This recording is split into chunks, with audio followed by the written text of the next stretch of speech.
Welcome back. We are here for the Between Dancing on Strings, episode 23, The Assault on Hargrave House. Okay, so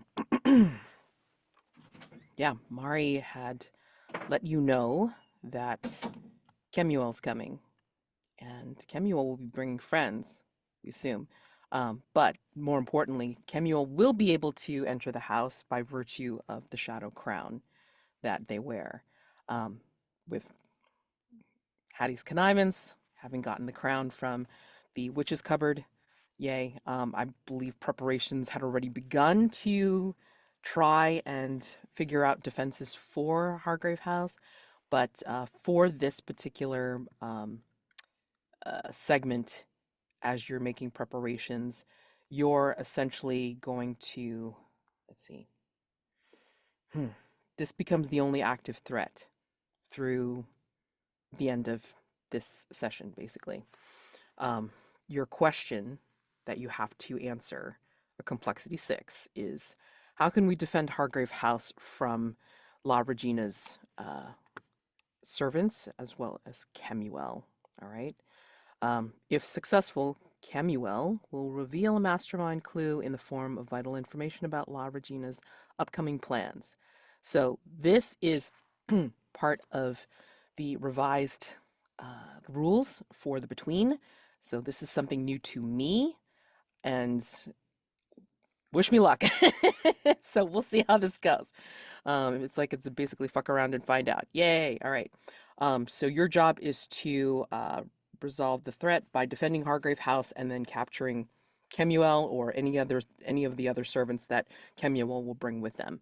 Um, and then investigating this threat will mean finding ways to defend the house from and devising traps for Kemuel and anybody else that comes to lay siege on the house. Okay, so you will use the house and just basically figure out ways to find clues. Okay, you have, as far as I know, the people in the house right now are, of course, yourselves, Mari, Cyrus, and Periwinkle have left. You have the Prince Ruperts, and I don't think anybody else is there. I think Isabel and Portia have left. Like Isabel left with Portia to bring Portia back to the Society Obscura. So I think that covers everything that I remember from last time. Oh wait, and more importantly, it's like it seems that Marybelle and Damon Gray have swapped hands. Yay.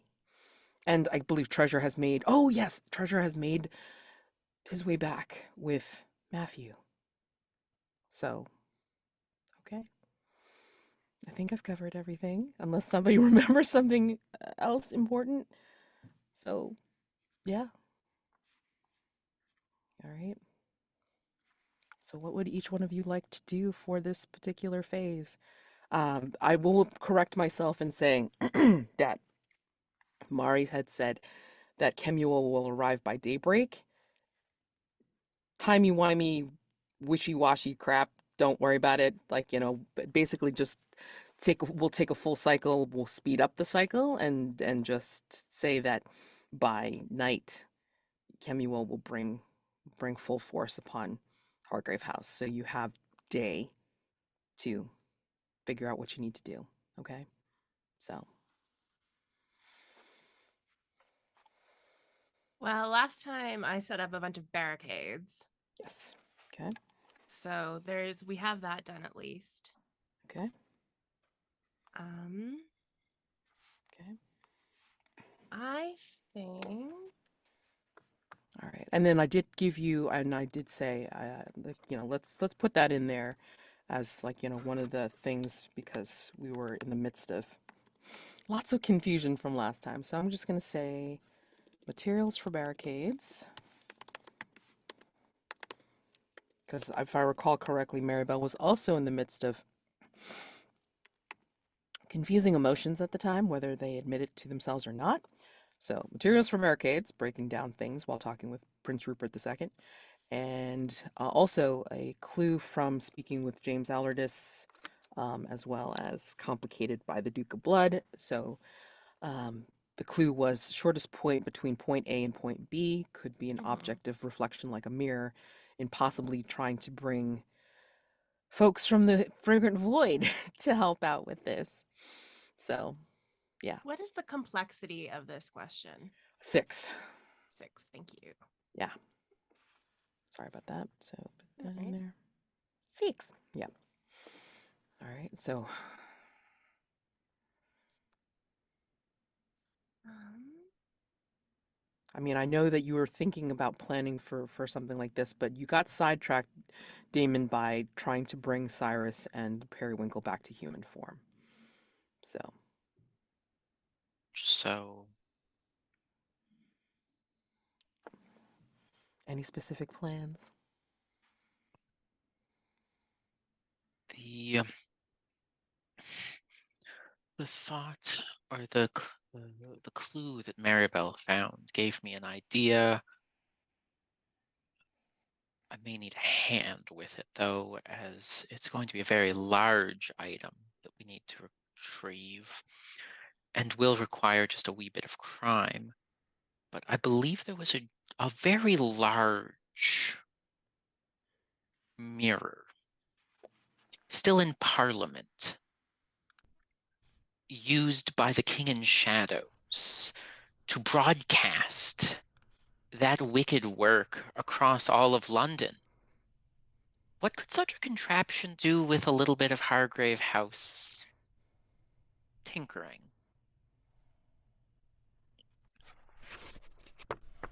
Sort of tinkering do you have in mind? Components and rituals changed rather than portraying a wicked show to those unsuspecting in London. We provide our own holy ritual. Get the people of London invested. Lend their prayers to our call. Let them watch the puppet show not from the audience, as she wants us to, but to watch from the royal box, the one reserved for Hargrave House. it is possible this mirror could do double duty, as we do need a sort of doorway for our friends in the other dimension to come and help, as they have promised to. My thoughts exactly, Marybelle. She'll join you on this endeavor.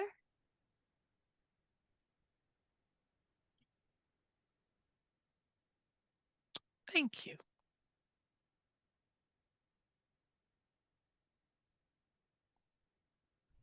Treasure, what are you doing now that you've brought Matthew back here?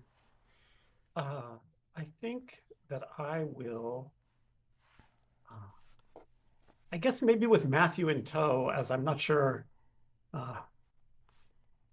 where to leave him at this point, or I want to keep him safe. But I think I will go to the library to look through the information we had previously gathered about the Shoreditch Slugger when we had been investigating that, and see, combining with the various resources in the library, if I can figure out anything that might serve to either weaken the slugger or at least enlighten us about how that might be working now that Kemuel is in that body. And then I think that, like, as you say these things out loud, like what you plan on doing in the library, I think Matthew will pipe up and say, Didn't do much reading when I was in schooling, sir, but I'm a mite handy with finding things that might be hidden. I did a little bit with the lift and lay and such. Well, those skills seem like they could be very useful, Matthew. As perhaps the knowledge we seek will be hidden. Do you have any letters, Matthew? Do you? Some, sir. Ah, very good. And Val, what do you plan on working on while Mhm. you're here in the house? If here in the house. I think Val is going to slip into the surf of time, or Val is going to do that Okay. later this evening. So Val, the Val that is here now, has already been through this once, Okay. and therefore hopefully has some insight into exactly what Kemuel and Co are planning. Nice. In order for that to work, I need to roll. Yes. And then also too, it's like, before you slip time's shackles a little bit, I think, maybe you feel a hand slip into yours, and Mari just kind of, you'll feel Mari's hand in yours, and then you'll see her smile into your face and say, I know it took some convincing, but I am glad I'm here. Two. Now we have, I suspect, quite the confrontation before us. Yes. They were preparing for something. Your former colleague, was quite gleeful, almost, in preparing for this. They put on the crown and were just ecstatic.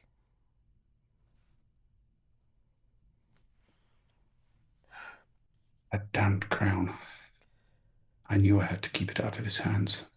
Well, And yet, it was something that it said something about breaking whatever field that Mr. Gray had created to keep them out. As if they were going to move elsewhere to get around it. Does that make any sense to you?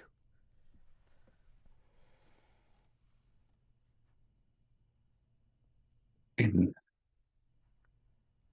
the broadest terms, but I may have a way of finding out more precisely what they mean by that.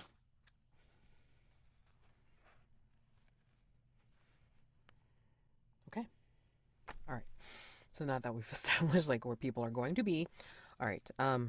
Val, yours is like just a roll. Is that what it starts Yeah, as? so I roll with composure, so I'm using a posteriori, so I've been through this timeline before. Okay. So well, let's roll first and see. I roll with composure, Okay. which is 2. Do you have?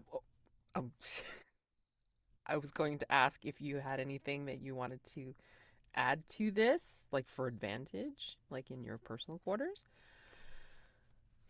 I'm going to look for that. Yes. Something to assist in a memory, or Yeah, I don't know. Maybe, given that I've just spoken to Mari, the ribbon from her dress there you go. I'll take as it. the classic favor. Okay. All right, so with advantage in +2, Okay. let's hope I With get advantage this. +2. Yep. Oh, 7, 9. Okay. So What's your effect? the rule reads, the move reads, where's it gone? Okay, I can choose 2 effects by the end of the night, so I don't have to do them right now. And the keeper chooses 1 complication. Okay. Let me take a look. See? Pick your effects while I figure out what the complication is. Well, I just have to pick them by the end of the night, so I'm Got it. gonna hold for now to when I need to know something that Kemuel is up to. So I can do things like taking a keepsake Okay. when I need it, or re-rolling some dice, or Got it. there's a way I can get a clue, but I feel like that's not really gonna Well, I mean, you do need clues to be able to meet the do. complexity. So, yes. Yeah, so maybe I'm gonna activate that one straight away. Yes. Um, what really happens here? So kind of just so effectively Val from the future is stepping back and with the Yeah. knowledge of what Kemuel and the others are up to in terms of like how they're going to attack the house, like what happens. Well, I mean, like, right off. Well, where are you specifically when you're doing this? Like room or hallway or whatever. I mean, like, what Yeah, area of probably the I house think are you? in the hallway. Okay. Upstairs, downstairs. Upstairs at the top of the stairs, like with an overview across the entranceway. When you do your time shifting, I think maybe you have that like kind of like soft focus effect where like things are moving like in a stream of time, but when you're moving, is it back, forward, whatever, um, the stream of time shifts for you, and in this flow, the shadows move differently, but you see, like in the future, you see that the future past, you see that the shadows reveal like a laugh. First, you hear it as a laugh, like it's a distorted backwards laugh. And then you see Kemuel stepping out of it in like outlandish garb as usual to match the crown that sits on his head. He's literally used the crown to be dressed up in shadow robes to be part of the shadows and step out of them. So that is your clue, is traversing Kemuel traversing the shadows, using the crown to traverse the shadows. I'll just say it outright and bypass Damon's field. Damon's protection. Whoops, I can't spell. Yeah.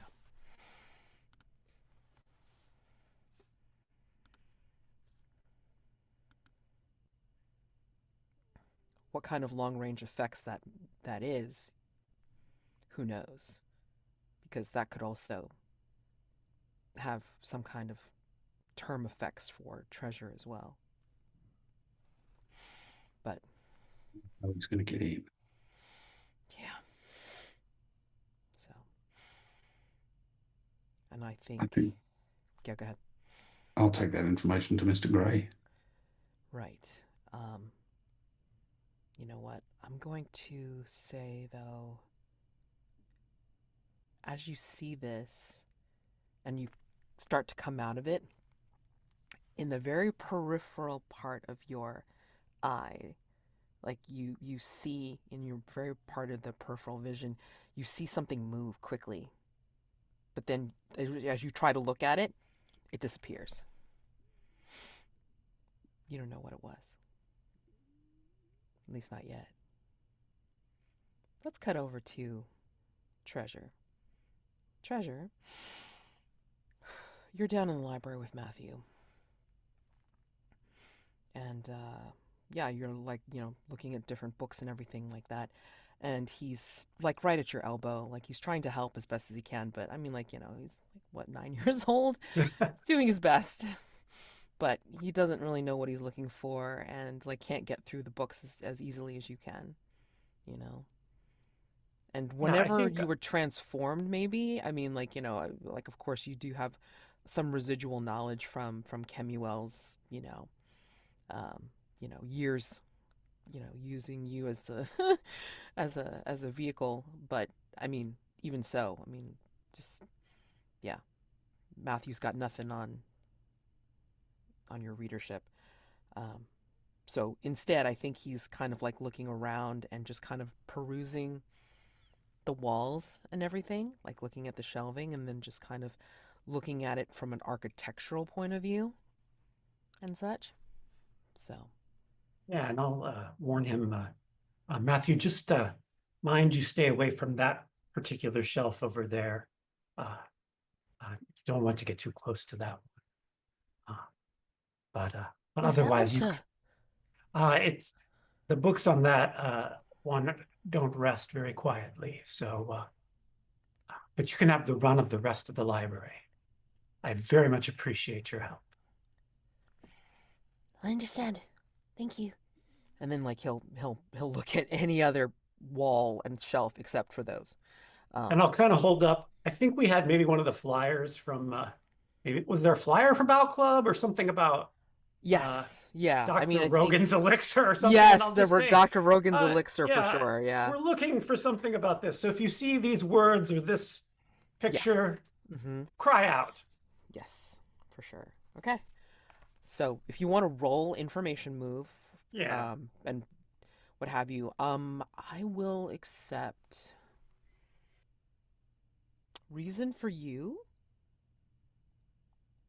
but just for funsies, like, go ahead and take another information move to do vitality for him because he's Okay. Sure. doing a physical search. Sure. Okay. That makes sense. All right. I will roll the reason first. That's a +1. So that is 8. Okay.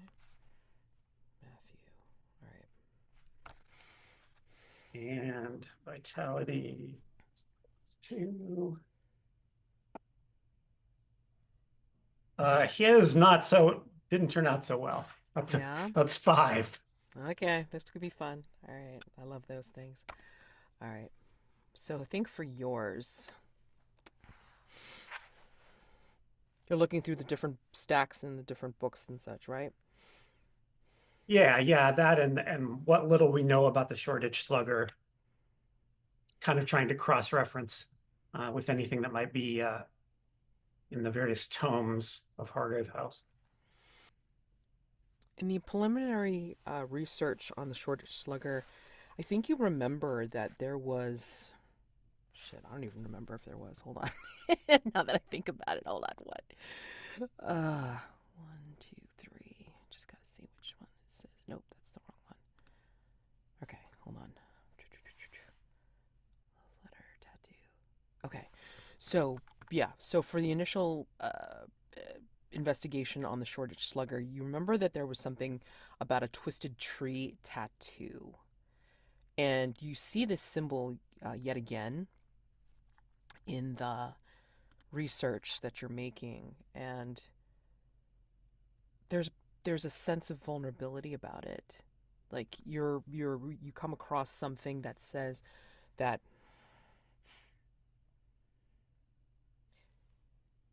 if there is a way to obscure the tattoo, to obscure it, mar it, change it in some way on the person who has this tattoo, then you can lessen their power, because the tattoo is part of the draw for the energy. But they're drawing on the power of some kind of haunted forest. So, yeah. If you want to put that in there somehow, however you want to term it, but yeah, the power of the tattoo can be marred in some way will lessen the energy of the holder. And as for the 5,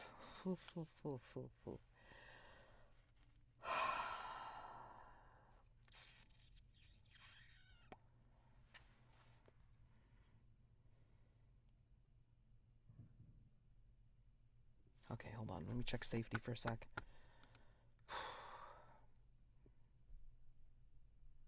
That is a veil. Okay. Yep.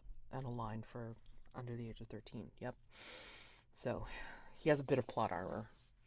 Ow.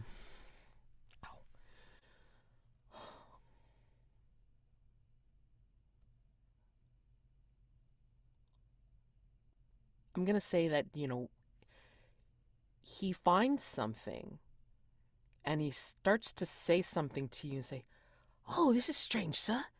Look at this." And then like he hits something on the wall. But as he hits something, then the shelf shifts, opens, and he disappears down a shaft. And you hear him go, "Ah!" but like you just hear him go, "Ah!" but it's not like he hits anything. It's not like he's hurt. And it's like, and then he just immediately says, I'm all right. But it sounds like he's calling down from further below. He's just behind this wall now. You know what? I think I'm going to mark a mask to have that not happen. Okay. All right.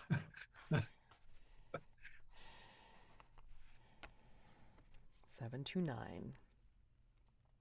So, but yeah, I mean, I think instead what he finds is he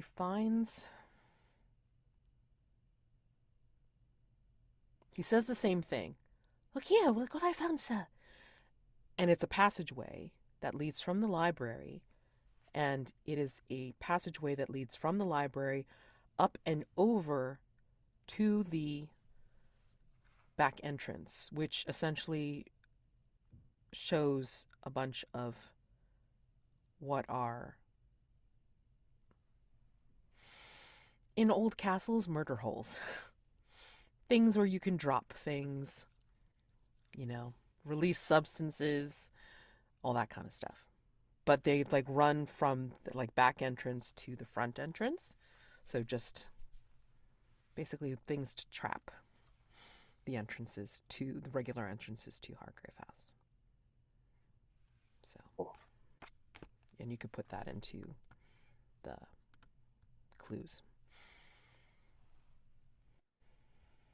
Passageways leading to the murder holes of the entrances to Hargrave House. Yep. Okay. And over to Marybelle and Daymond. So you are going to steal a mirror from Parliament. Is that what I'm given to understand?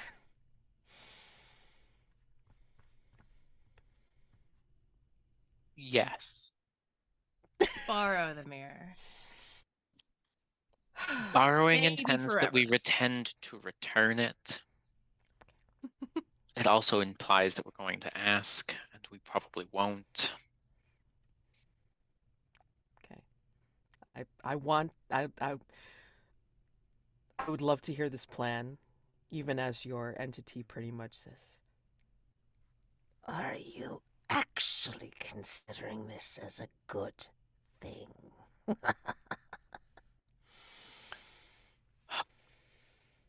Well, it was either this, or we invite her into the parlor room for a nice spot of tea.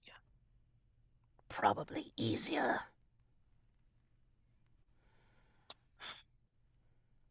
But poison isn't your style. Yes, it is. We'll work on that.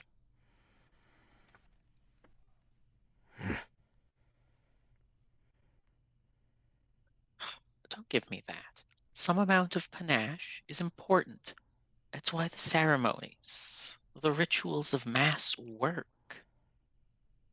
If you do not give them showmanship, what are you but a cult?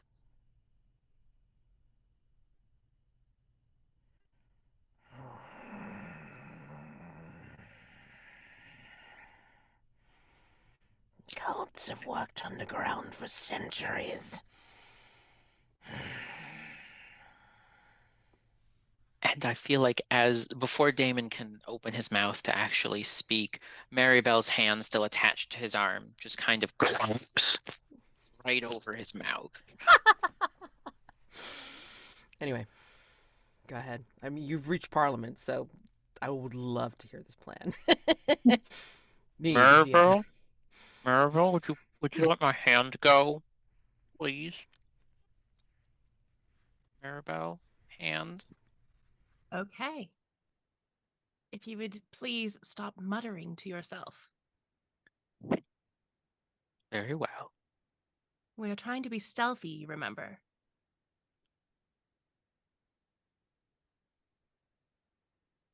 My lips are sealed.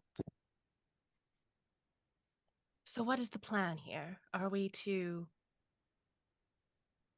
sneak our way in, or shall I just bust this door down?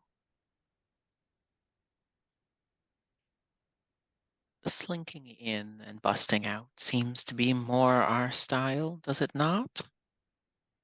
I was not aware we had a style. But if we did, that one would seem appropriate and logical. And I'm not certain I could break the door and still make it out later, given the state of my, well, no offense intended, but very weak hands. They are not weak. May I show you something with them? And I would like to find like a reflecting pool, like a large, still body of water, almost mirror-like in the night. Now who's showing off? Why are we staring at this puddle? Because we're going to open up a doorway into the mirror that we intend to steal. Well, how do we do that? Move your arms out.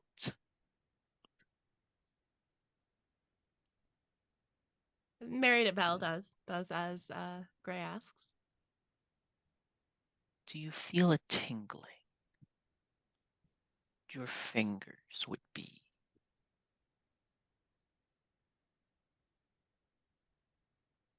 I do feel a strange sensation. Does something feel as though it's writhing underneath the porcelain of your skin?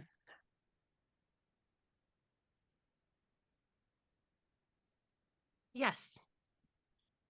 As if there were mice in my innards, but only in my fingers. Are you doing? This They are not. is natural. They are not mice. They are smaller, sleeker. Stop this. Stop this. It's not going to let you use one of your fingers. But if you can, take your teeth and attempt to pull at one of those mice tails, as you so put it. I think at this point I would like to introduce the custom move I'm about to write. I haven't written it yet, but it's been planning on it, and I've double checked with Jeremy that this is cool. I think with these hands that are not my hands, I can do things that I wouldn't normally be able to do.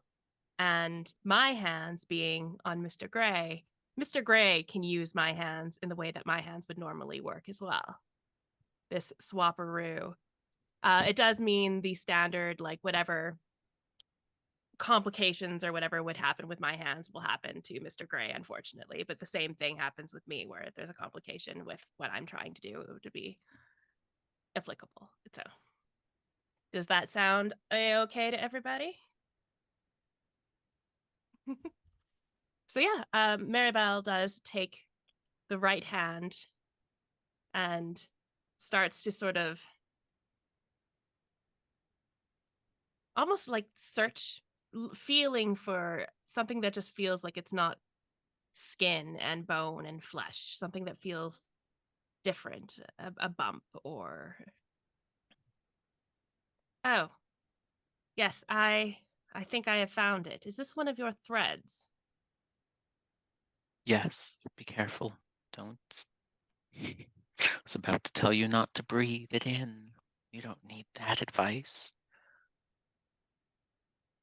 Think, Do you yeah, I do a little bit more digging. My teeth are sharp. do you feel your gears spinning faster, the same way that they would if you'd been stabbed or shot? I do feel a strangeness. I feel like my my galvanic cardioverter, it is running hotter, it's running faster.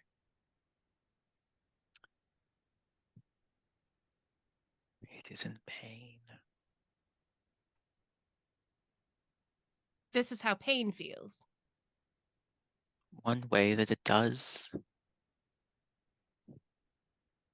I do not see why it is so problematic. because pain won't kill you the same way that it will kill the rest of us. Ah, that is an excellent point. I shall try to be careful with your hands then. And how do I use this puddle then? The mirror that we're trying to access accesses other mirrors. The glass-like surface of this reflecting pool is the largest and closest mirror to Parliament that we could get.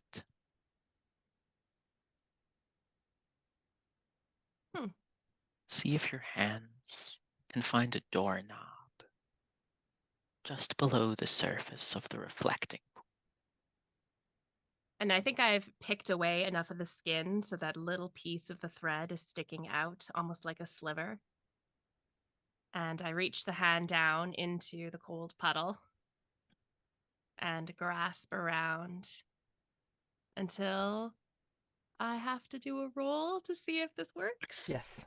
Yes. Now you need to do a roll, because now we're getting into the does it work territory. Sure. So Mads, what in God's name is this roll? Oh man, I mean, because it feels like you're getting into the ritualistic part of it, so I feel like it's a variation on salt and smoke. So, or you can just do like a a day move if you don't want to make it like effect and complication. So Oh, that sounds kind of fun. Swapping things we can do. Because it's not like Daymond Gray needs his hands to do salt and smoke. You could figure out other ways to do it too. This is just me borrowing the move for a moment under Mr. Gray's tutelage. Exactly. No, I mean, like, because yeah, and the entity's not happy. Not happy at all. Yay! It's so fun. So yeah. Okay. Happy to entertain. Like, again, if you want to do, like, to get the specifics, again, it's more for the specifics. So if you want the specifics, you do right of salt and smoke with you Yes. rolling, Marybelle. If you want just Yeah. the general, does it work, risky, then it's day move. Okay. I want the specifics. Okay. But I then- am going to argue against my own self and say that I am at disadvantage because Yes. I have these weird hands. Exactly. They're both Exactly. enabling me to do it, and Yes, you're not well versed. and now I kind of wish I into the grabbed occult. something from the witch's cupboard. But that's okay. That's I okay. didn't know about this. Although, if you want to cancel out the disadvantage, and you want to say you have the Duke of Blood's blood in you. Want to do Ooh. that. I'm happy to entertain that, but understand that if it goes wrong, It's gonna go real wrong. it's gonna go real wrong. That's just incentive for me to do it even more. Hey, that's why I offered that. Yay, okay. I know who I'm talking to. It's all good. It's All right, flat roll. This is with sensitivity, right? This has to be Yes. sensitivity. Absolutely. Yep. Okay. That's a 10. Okay. That's All on a 10. How does this right. work? So, haven't yeah, played a Vestal between the really two of long you, time. because Damon's hands, Marybelle's maneuvering, And tutelage. and tutelage. Yep. So, please describe what this looks like. What is the effect? No I would like to complications. do one thing that is beyond human limitations, and that is open this puddle door. Yep. Not as fancy as a reflecting pool, but I figured there's probably lots of puddles around. This is very Alice in Wonderland of you two. So please describe what's happening.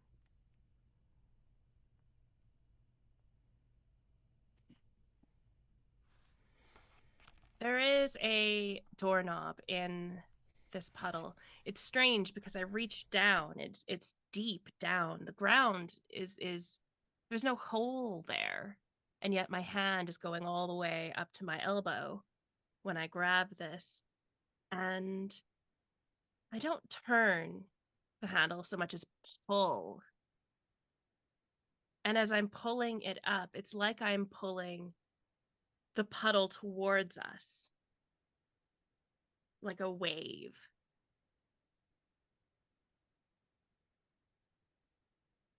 Is this what you expected, Mr. Gray?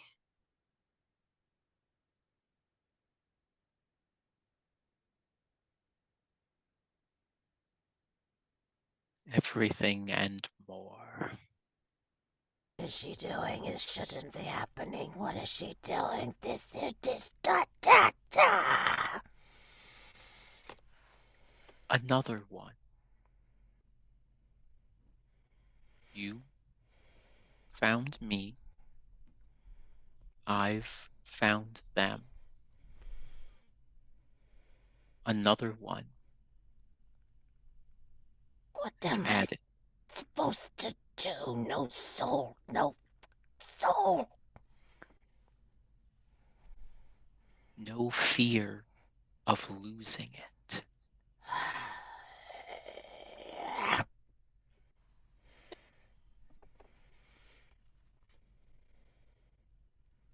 As for complication, On I a will 10 let Jeremy decide the complication.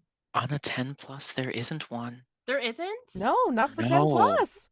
Otherwise, I would have said something. That's No, you're good. outstanding. It's yeah. That's why I said it's like very Alice in Wonderland, and you both. Oh yeah. Yeah. I'm great at this. Marybelle's good at everything. What are we talking about? Yeah. All we needed is another stew pot, and like you'd be golden. Stew joke. Sorry. Okay. So I mean, you've opened a puddle door. Do you grab the mirror through it, or is this the mirror? I think we have to go through the door. Okay. Mhm. I think That's just fine. grabbing something through it is too easy. Yeah. Like a little bit more complication, that's fine. But that was beautiful.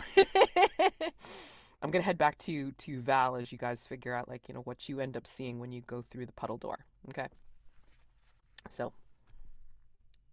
all right, so Val, yeah, you find this out, but Marybelle and Daymond have already left to go to Parliament to grab what they're going to grab. I don't know whether they let anybody else in on their plan. That's the thing. But maybe you do hear rattling around elsewhere in the house, and you realize you hear the voices of Treasure and Matthew in strange places in the house. Like maybe you hear them in the walls above and around you, and you can't quite figure out why. It's not like they're in the hallways, near you, but they're there. So, and Mari's with you. It's like, Where are they? They didn't pass us in the hall. I can only assume they have found hidden passageways. Oh, this place does seem much, much bigger on the inside, doesn't it? Sometimes, yes. It's a bit like the teatro. It's another reason why it cannot be found.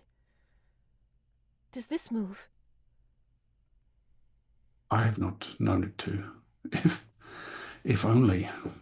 Perhaps that would be a good way to escape the attentions of your former keeper. But if Kemuel aims to sidestep Mr. Grey's wards, then we must be ready for him. Do you know how? With the use of the crown. I wonder if there is a way I could deny the crown to him, but without being able to locate your teatro. I do not see how that would be possible.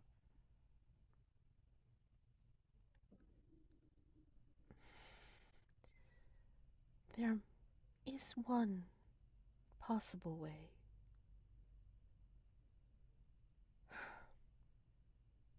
and she looks right at you. You would need to...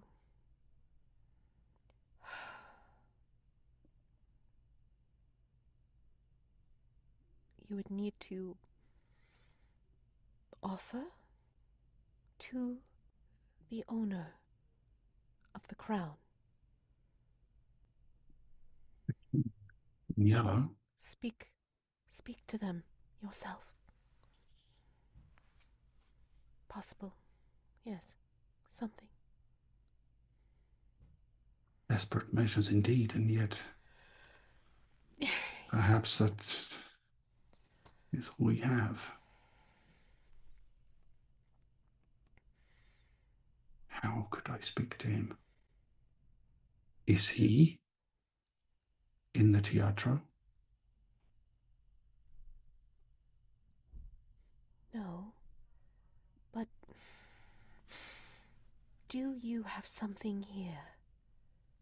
Do you have something in this place that could be I don't know, some kind of communication, oracle,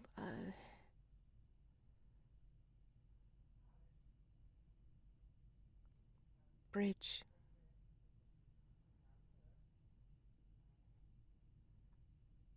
I remember seeing La Regina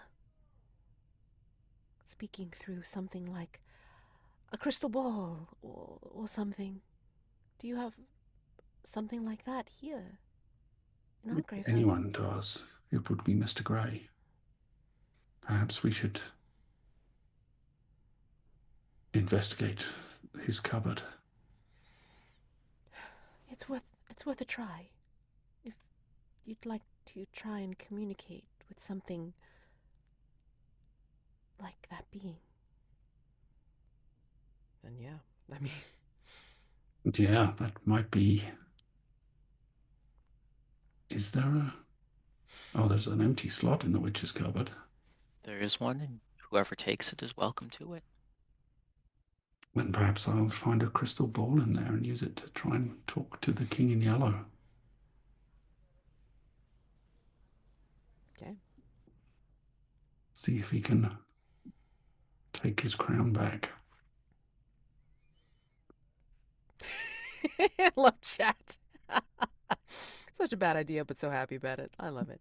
Ah, Fantastic. Okay, well, let's give it a shot. So you find crystal ball in Damon's witch's cupboard.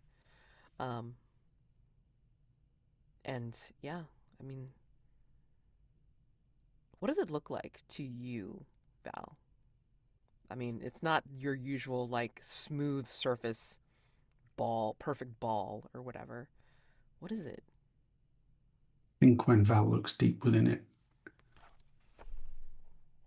it's hard to describe, but the experience of looking deep within it is similar to the experience of slipping through time.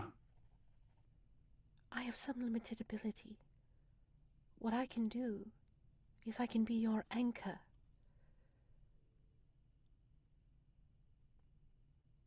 You need to speak to them in supplication, and I can be here, holding you here as you go to them and speak.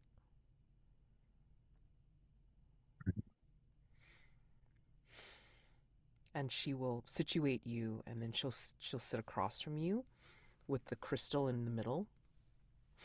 And she'll hold your hands. She'll hold both your hands in hers. And she will look you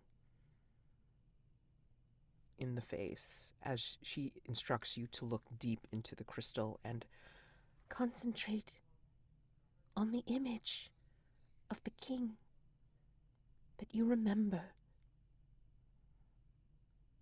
Concentrate. Think on them to go and speak to them in supplication. Speak their name 3 times.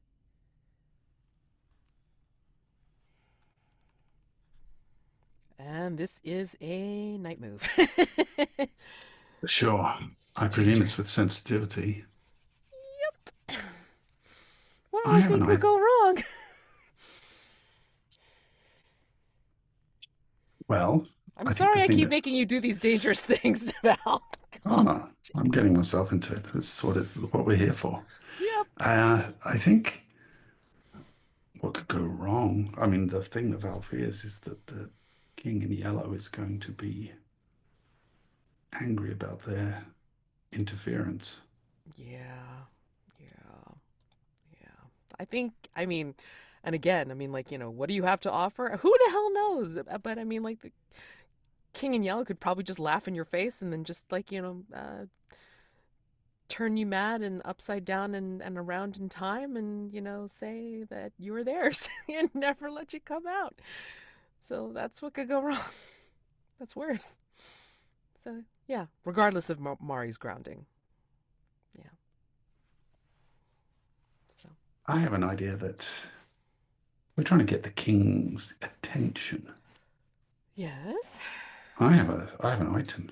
A pressed emerald orchid sealed in a heavy glass and hung on a silver pendant. Okay. Distracting, alluring, and draws attention to the wearer. Okay. If I were to wear that, it might bring me to the king's attention more easily. Oh, sounds lovely. Hold on, let me see. One of the things that I had not checked for in the beginning of this session. Oh, dear. Wow. I presume that was my reward from the emerald orchid. It that someone is. defined It for me. is. It is. But you have a condition touched by the void. Ooh. You are just prime.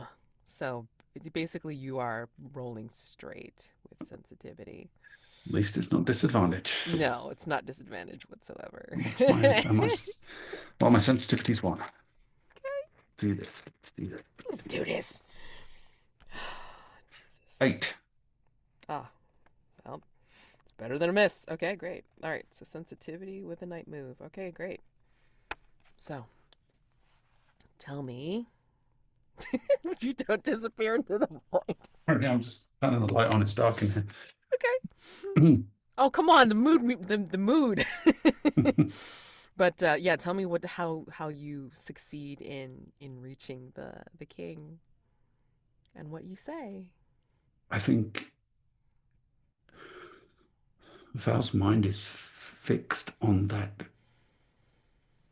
confrontation at the end of the play where the Kemuel struck the king down and took the made to take the crown. And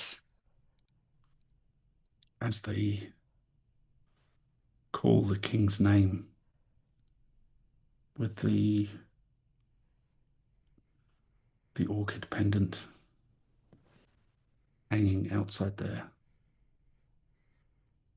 clothing around their neck. And I think Val's eyes roll back in their head and Mari's eyes close. And yeah, when Val's eyes roll back again, perhaps they're seeing someone other than Mari across the table from them. Holding your hands.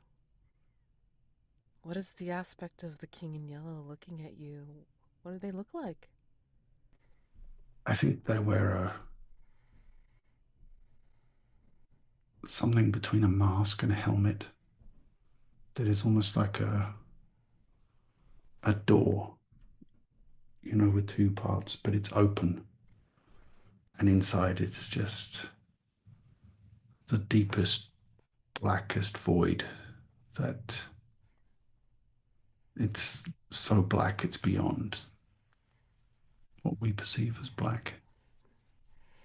Sorry, I don't have anything yellow or black on me at the moment, but, this will have to do.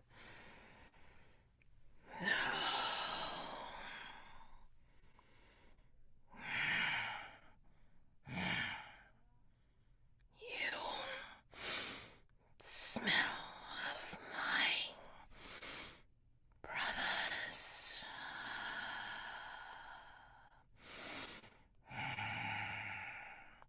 Of darkness and madness.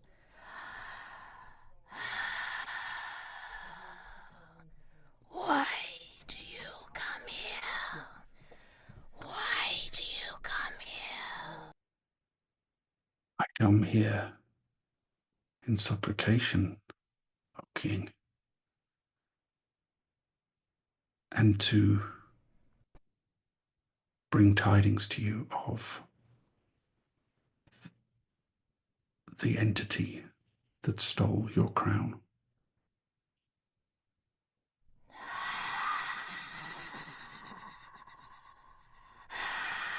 What news do you bring? What could you possibly offer? He means to use the crown against me. I will not pretend I am selfless in this matter. Against me and my friends. If Your Highness wishes to take the crown back, it would serve us both. The crown is an aspect of me.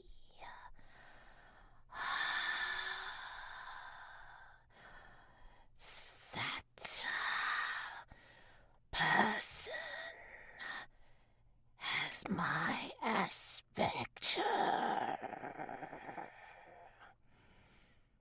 Surely no right to use it.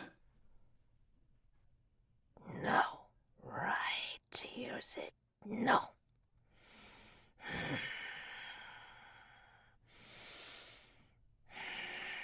You smell of the darkness.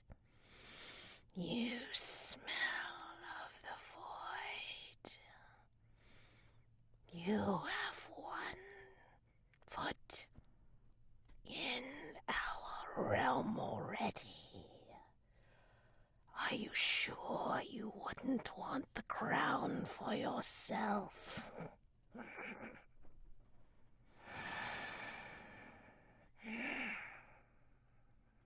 Life I have served I have bent the knee and bowed. I do not wish to put the crown on myself, only to see that it is not worn by one who would abuse its power. You could rule if you want.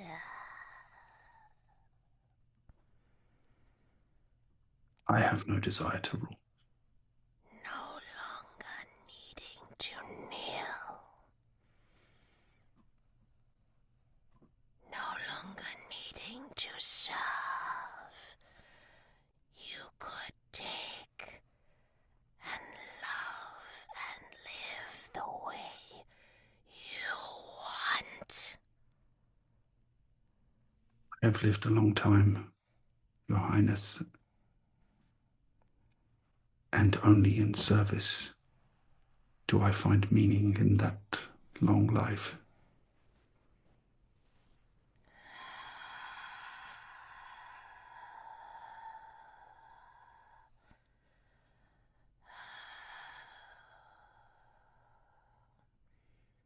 And it's almost as if the shadowy figure, the void, the darkness, sinks into itself as it listens and processes what you say, and then sinks. And then when it lifts its head up again, you see Mari's face superimposed in the darkness of its face. And says, Val, come back. I feel like it's getting stronger. He's come back.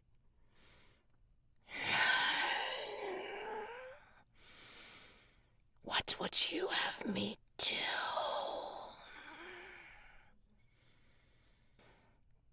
Take back your crown, Your Highness, from the one who wears it unjustly. It must be taken by the one who took it in the first place. I cannot take it from here.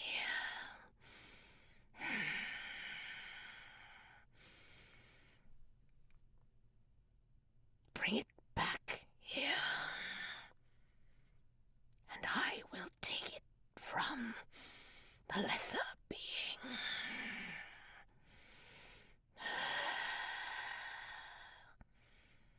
Do this, and you will not have a debt to me. And you hear the hissing go unsteadily, and it sinks a little bit, and then Mari's aspect comes back, and she grips your hands tightly as to signal that the presence has gone away again, at least for now. I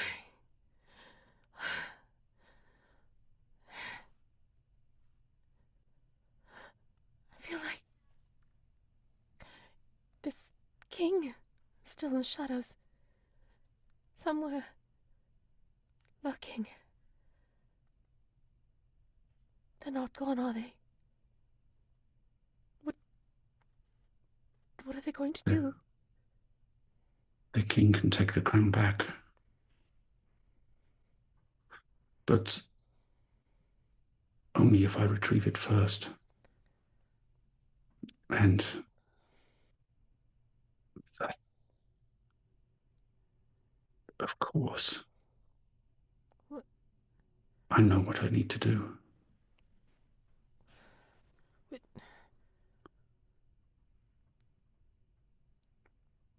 Did you have to pay?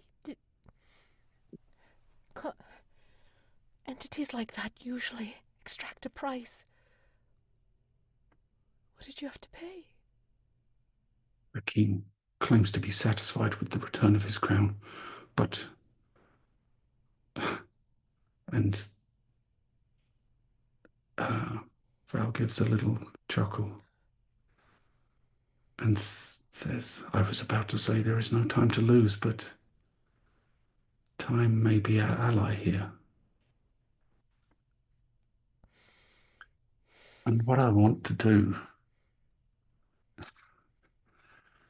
seeing that I had not been to the future, but I have come back from the future where Kemuel is there, I want to have stolen the crown for him and brought it back with me.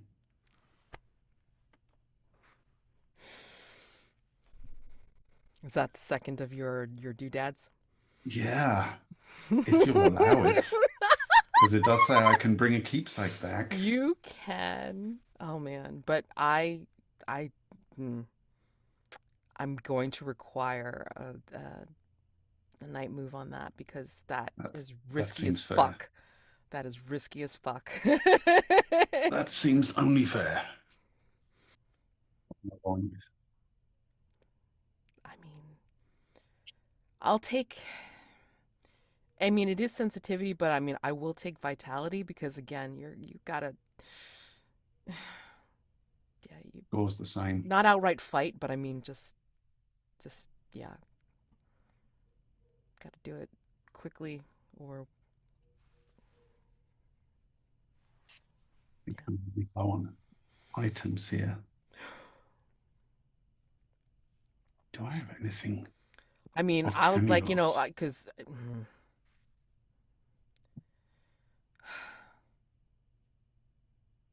I don't normally suggest things because it's like I'm supposed to be the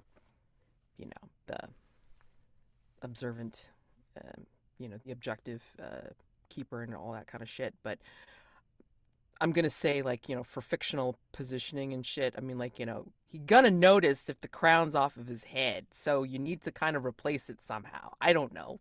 Just But something. By the time he notices, it will have been too late. Because I'm only going to take it from him when he's already in Hargrave House. Yeah, true. That's true. But the assault commences. Oh shit. But I mean, like, since we're going to be going into the freewheeling discussion anyway at that point, I mean, unless everybody's got, I mean, because we're going to do some timey-wimey shit. I mean, like, unless people want to do more information moves, which is perfectly fine. We'll do that after the break. I want to see the outcome of like what happens when you do the steal or the switcheroo, whatever it is. So, just tell me what you plan on doing for this night move. What was it a crown of again? A crown of bone, like a bone. Shadow crown of bone. Yeah. Mm-hmm. At least that's how I remember describing it. I'm gonna think on what I want to replace it with because I want the material itself to be a message to Kemuel. Oh my god! Okay. We're taking a break. We're taking a freaking break. I want you to get some time to think about this. All right, so 10 minutes. You good? So delicious. Okay, we're back in 10. Okay, so everybody take a break, refresh beverages, go to the bathroom. If anyone's got an idea there, I would love to. There you go. Okay. Yeah. You got 10 minutes. Running on mental fumes here. It's all good. All right, 10 minutes. See you then. So we're back, and I know we're not playing the A team, but goddamn, I love it when a plan comes together, and it's not even planned and shit. But our beautiful Factotum, as always, has come up with something for a solution. Amazing. So please, Treasure, tell us what your help is for. Oh yeah, so I have day work, which includes finding an item somewhere in Hargrave House that I can give to another hunter. And so I think just in the future, Val has in their possession a gold circlet, like a gold ring, big enough to fit on a head.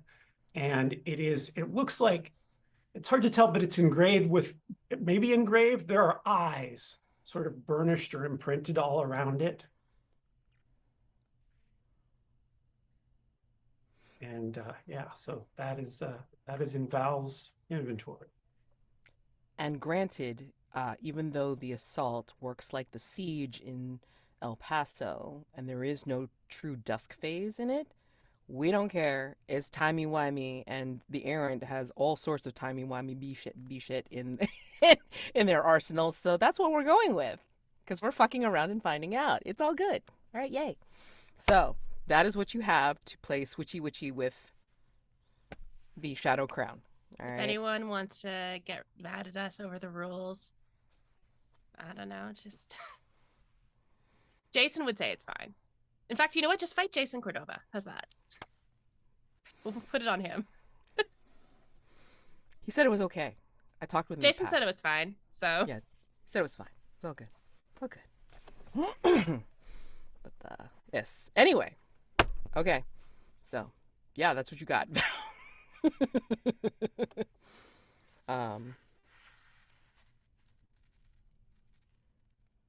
Rolling. So, yeah, you have a PQ item now that you can roll with. Yes.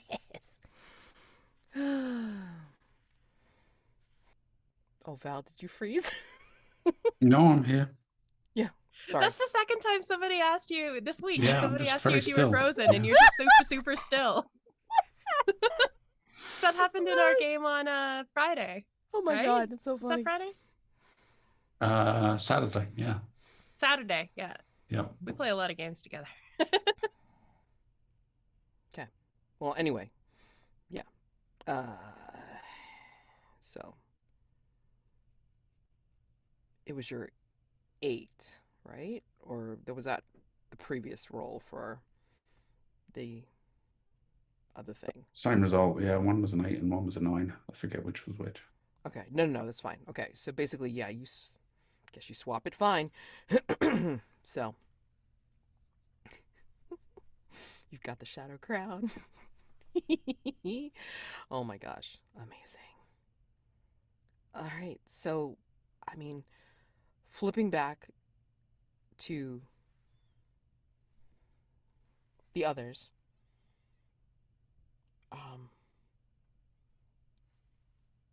Treasure, I'm gonna go immediately to Marybelle and Daymond because theirs is the bigger the bigger ticket item. Okay. So, Marybelle and Daymond, you are in the mirror room of Parliament. Please tell me what you are doing to get this goddamn mirror out of the mirror room. If that is still your intention. Well, I am as strong as 10 men and can extend my telescopic limbs a meter. Unfortunately, my hands are human hands, but I can still extend my arms.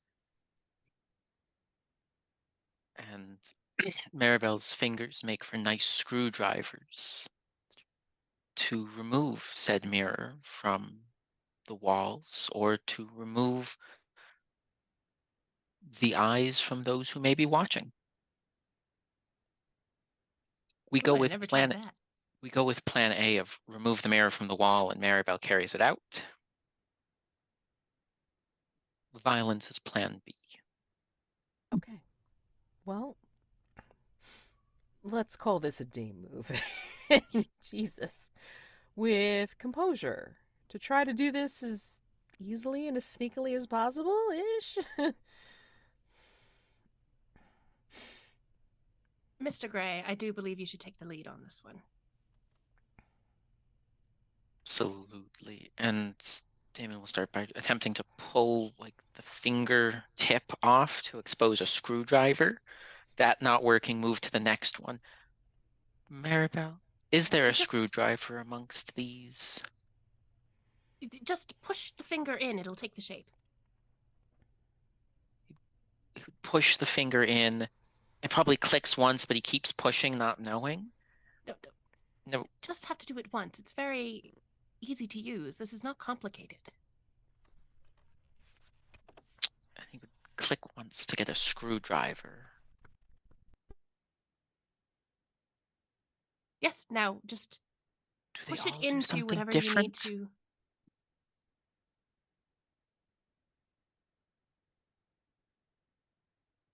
Just push it in to whatever you need to screw or unscrew, and it will do what it needs to do.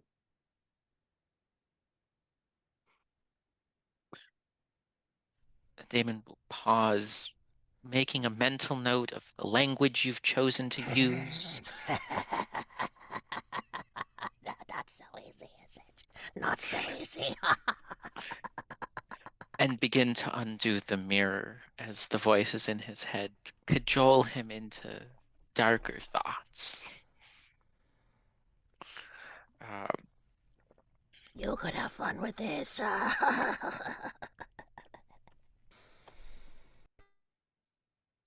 that's composure. That's an 8. You have unscrewed it. Tell me how this works. You succeed, but shit, I forgot to ask about like how it was gonna go wrong. Goddamn. To add something, we've been focused on the big mirror.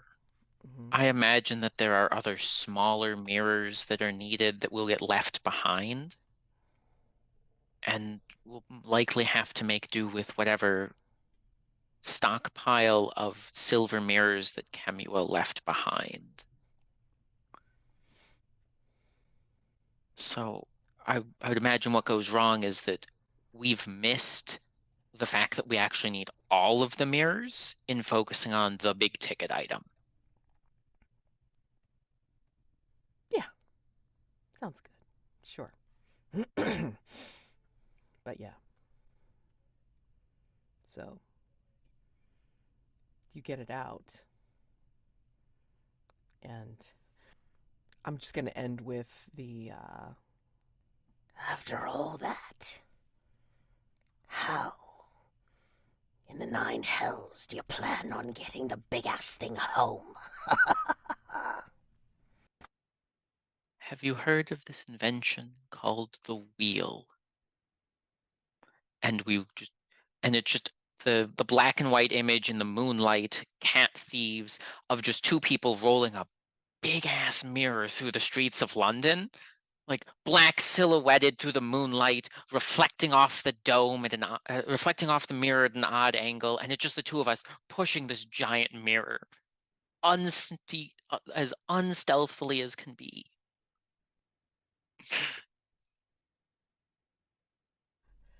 your conditions. Both of you get the condition cobblestone comedy, okay? That's what you get for your conditions. I don't care. Good. Not that it actually matters because we don't care about facts here. But Yeah. Rob, if we were going to be pushing a mirror from the Parliament area to Belgrave Square, as the person here who knows London the best, I know. It's gonna break. That shit's gonna break. I'm sorry. Yeah. That's why I said cobblestone comedy. So as I go to add this condition, Mads, Yes. the question for you is, which of my existing conditions, if any, did you want to replace? Because I have to put on a mask. Oh, dearie, dearie me. Goodness, you poor beloved thing.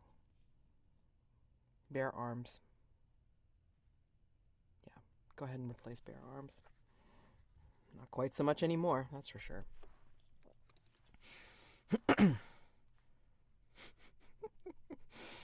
Amazing. Too damn funny. Okay. All right. But you have the mirror, so add that to the amount of clues. So. Sorry. Treasure. I apologize. We're not giving you and Matthew enough. But do you want to try to find one more thing? Yeah, I actually did have an idea for one more thing Sure. that should just be able to be elided with a roll. So, like, I think maybe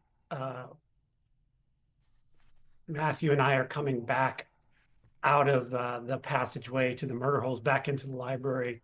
Mhm. And the sort of rattling of chains kind of draws our attention to one of the bookshelves, and a thought occurs to Treasure. So I will turn to Matthew and say, thank you so much. I think I need your help once more. And I will take out one of my very fine bow ties and straighten Matthew's collar as best I can and put it on and say, this is a very fine bow tie because I think you are a very fine young man. And now, if you would, Sir? just grab a hold and try to use all your weight if you can, but just grab a hold to the chain that is affixed to the iron fittings on that book. It bounces around on the shelf a little. And I will try to get a hold of it and unhook it. What is this book, sir? This looks like a wild one. Yes, it is not restful. Is it safe? That's exactly what we'll find out. But hold the chain well away and put your back into it. Yes, sir. And yeah, he's holding on with one eye closed and like biting his lip. What's this book? So when I was looking at the rooms of Hargrave House. Yeah, And really. it said that there is a book bound with iron fittings and chained to the bookcase that shakes. Yay! So I thought maybe that book might be useful. Like we could, get a hold of it and turn it loose on Kemuel, perhaps. Oh, beautiful. This is why I love callbacks. Okay, fabulous. All right, day move. Okay. And Actually, wait, no, night move, because God knows what the fuck this book is. fair. No. I am afraid that Matthew is going to get grievously injured if this goes wrong. No, I think, it's gonna come back on you because you're the one that's trying to retrieve the book. And I think the book will put the full force of its fury onto you as being the one trying to release it. Kind of like a caged lion, like, you're the dumb one trying to open up the cage. So it's gonna go for you first. So yeah. Makes a lot of sense. Yeah. Morale.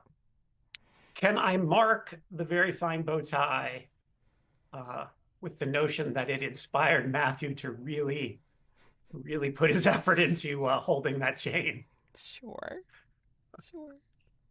Oh wait, what is the rest of your conditions? I didn't even look. I'm so sorry. I think you actually, now it occurs to me you might owe me a condition from earlier. Oh fuck. Because I got don't even remember why. God damn. Because oh yeah, 7 to 9. Okay, yeah. But otherwise, the condition I have is my house is my protection. Right. Oh, this is for like saving Matthew from a bad fate. Okay.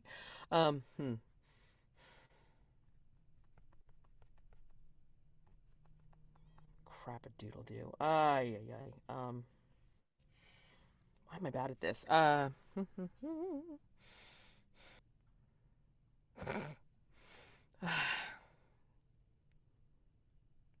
that's just terrible. I mean, I am conditionless at the moment, so I'm like, I have no idea what to give you.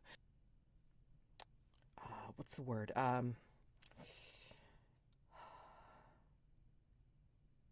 Ward worry? Because now you have somebody that you're worried about, so ward worry is your first condition. Yeah. Yeah, that's a good one. Yeah. All right, so that cancels out my item, I assume. Yeah. So I'll have a straight roll. This would be with vitality, I would imagine. Yeah. All right.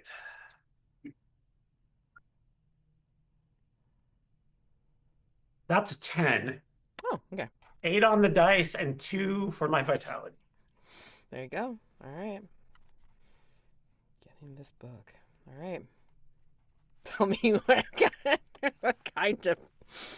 what kind of wrestling you have to do for this damn wild ass So I book. think as Matthew holds it, and I lift it off the shelf, it's like jumping, Mm-hmm. but I managed to sort of spring open the iron fittings, and it actually takes off up into the air, kind of almost like flapping or like jaws. But I managed to, just as it's almost out of reach, grab the binding, like the spine, Yeah. and kind of shove it under my arm and like squeeze the covers closed. Yeah. Yeah. So that we can bring it along, maybe turn it loose in the front hall or something. It is literally growling at you. Like, you can feel the vibration of it as it's trying to get out from underneath your arm, and you can hear like a rumble as if it's roaring at you, but it's like you've clenched its mouth shut. So, but you can put that into the thread as a clue. The rowdy book. So, yeah. And I think, looking at that, you have 7 clues on a 6 complexity. Yep.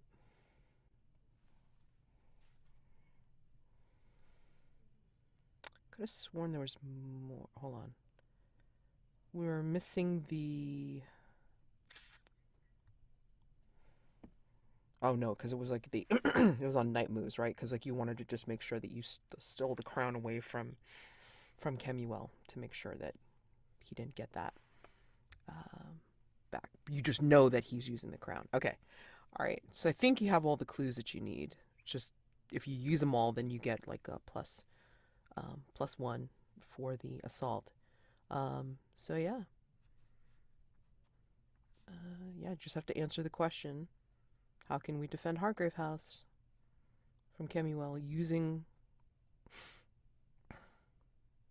up to half, or at least half, of those clues, rounding up, or all of them towards that question?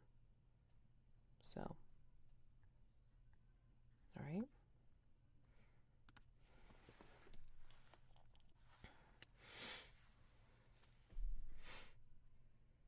And like always, set up your theory towards a resolution. Like, how do you plan on doing this? And then you have to roll on it. So, what do you got? Well, let's see. So Kemuel's trying to use the crown to traverse the shadows and bypass Daymond's protection, but he no longer has the crown. We've taken it from him. Yep. So... Which means they're coming through either the front door, the back door, or through the mirror. They believe they're coming in, but maybe we have more control about where they actually end up. So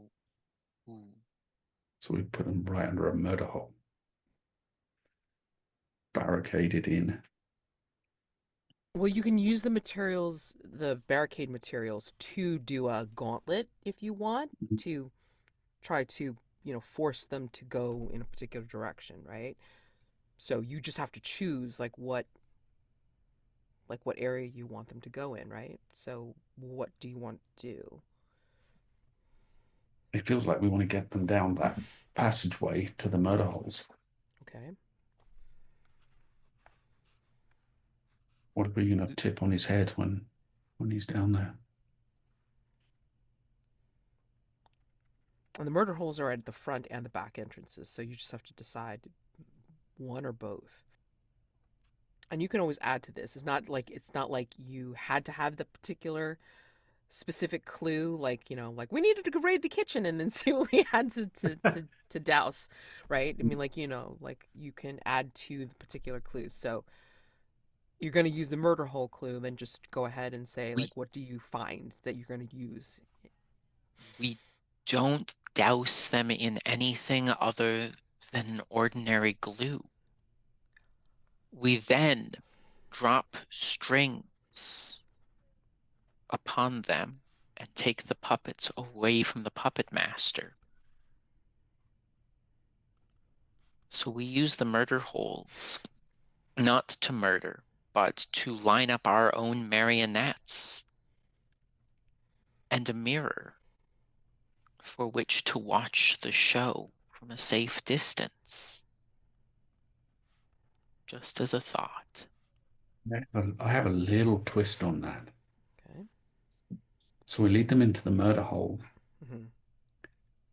and using the mirror, we can see the strings and sever them.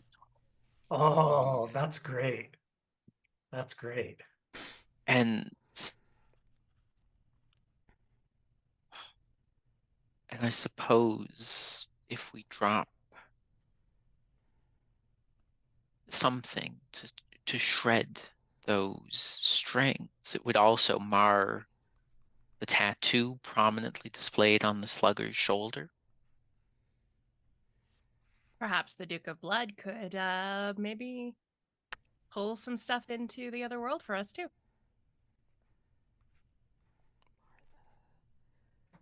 Tattoo. Okay. And then, sorry.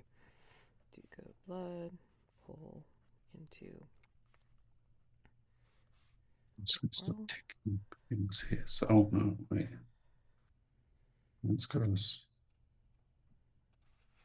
4, does it?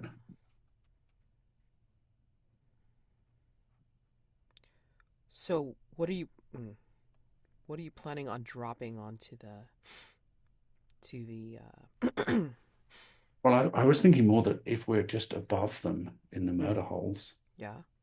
that's where we can cut the strings. Ooh. Okay.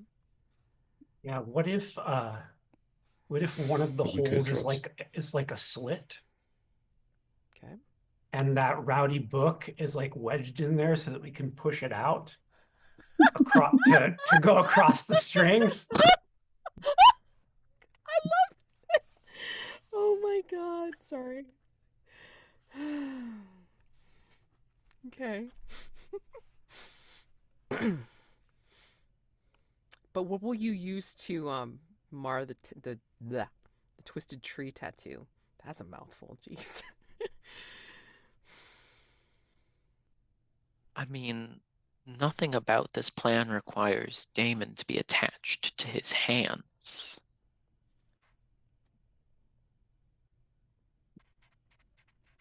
Mm-hmm. We can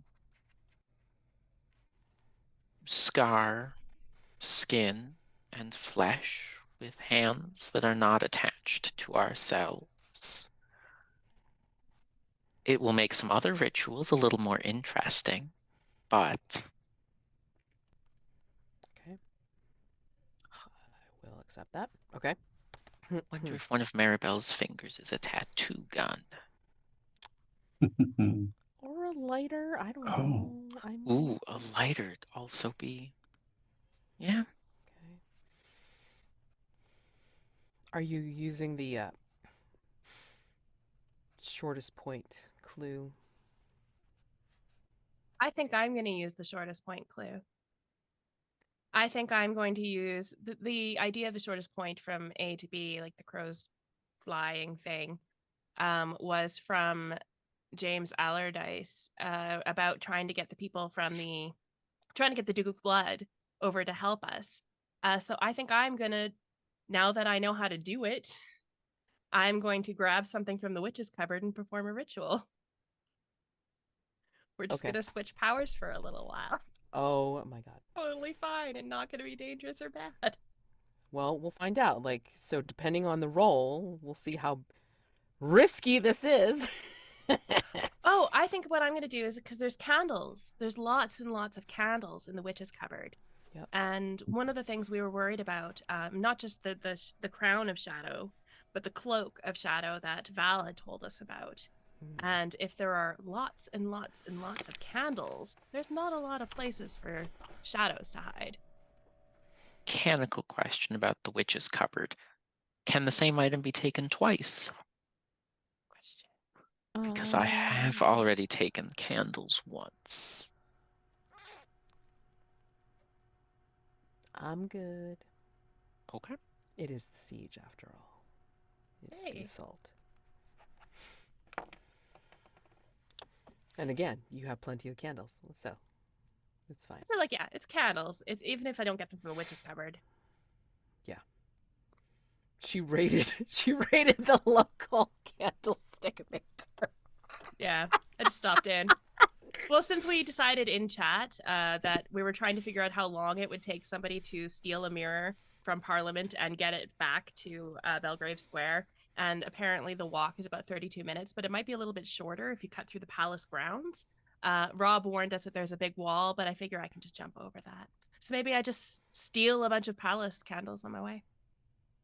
Just grab them. I mean, can see that. That's not the only place to get candles along the way. I know, but it's funnier that way. It's going to be efficient that way. It's fine. It's all good. And they have the really explain long everything. burning ones because they're Yeah, rich. that's true. Mm. Yeah. And they don't stink as much. Yeah, come on, let's go for this crap. All right, great. So now that we have all the clues explained, people got roll. Who rolling? With a +1. One person? 2d6 +1, or 2 people, 1 die each. Done a lot of rolling today, so someone else should do it. Yeah, but your rolls have been good. And I've been mid. Okay, I'll roll 1. I'll use my black trophy dice. Nothing bad's ever been rolled by trophy dice. If no one else is going to speak up, I can roll 1 die. Okay, Ready? 2, 3, go. 3. 7 + 1. 7 + 1 is an 8. Okay. So, what that means is you succeed. You are good to go. However, this will require... Let's see. Servants will attack Hargrave House as night falls. And the fight is much tougher. Should trigger more moves to be successful. Okay. So, yes, Marybelle, it will be dangerous setting off a ritual. Daymond, having your hands not attached, lessen your control, so that'll be dangerous. And Val, when were you planning on giving that shadow crown back? I think before Kemuel even arrives. I want to see that one first. And Treasure, if you're planning on controlling the book, this should be fun. Okay. So, I'm just going to make everybody roll a night move, and then we'll see how this goes. You succeed. You're going to succeed. It's just everybody's going to roll one night move. Okay. Yeah. Foolproof geniuses. Absolutely. For sure. Okay. So Val goes first because, returning the shadow crown. Nothing can go wrong. It's all good. It's all good. It's all right. Fine. Okay. Do you want Mari there? I think I need her there to be able to get in touch with, be able to communicate. It's amazing you got it. Are you sure you want to do this? Contacting them again. But I did rather give him my word, and I would rather it were not in Kemuel's hands. Understood. All right. Same thing. Let us clasp hands.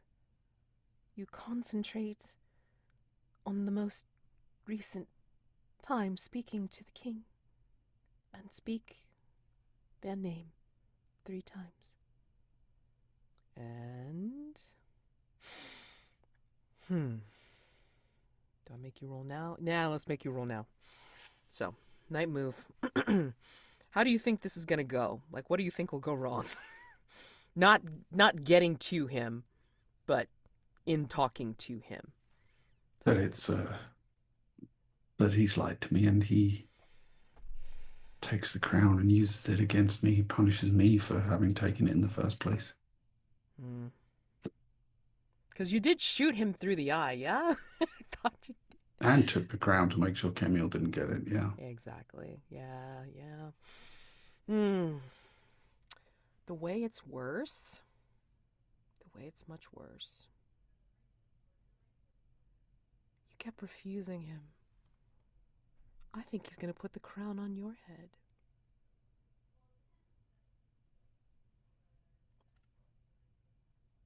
Go ahead and roll. Sensitivity, please.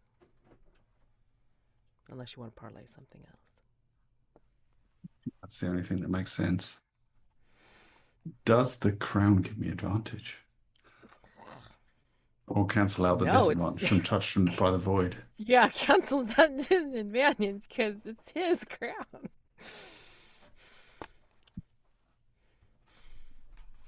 So am I rolling straight or? Yeah. Oh, with right. Sensitivity, you know. Yes. I managed to rocket one die right out of the thing. Oh, that's an 11. Jesus. Okay. All right. Well. 10 on the dice and 1 sensitivity. Okay. Well, given the 11, I'm going to say that you offer up the king the crown, and he looks surprised. The darkness looks surprised, if the darkness could look surprised. And You actually got it back. And you are giving it to me. Why? Give you my word, Your Majesty. And my word is a thing I strive to stand by. But I confess selfishly, I would rather you have it than Kemuel.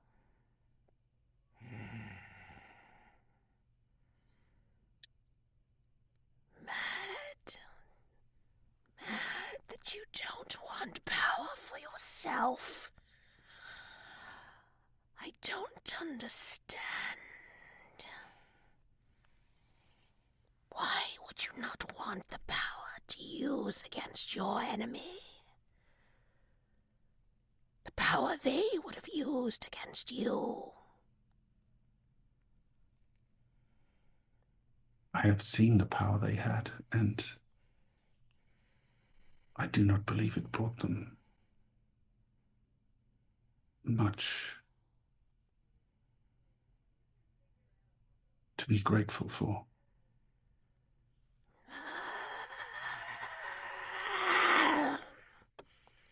And as they make that exclamation and take their crown from your hands, it's almost as if the crown is like, being sucked into the darkness in their face, and it's like it's imploding upon itself again. But this time, instead of like the darkness going into the crown is being sucked into the darkness, and the darkness recedes. And then Mari, falls into herself.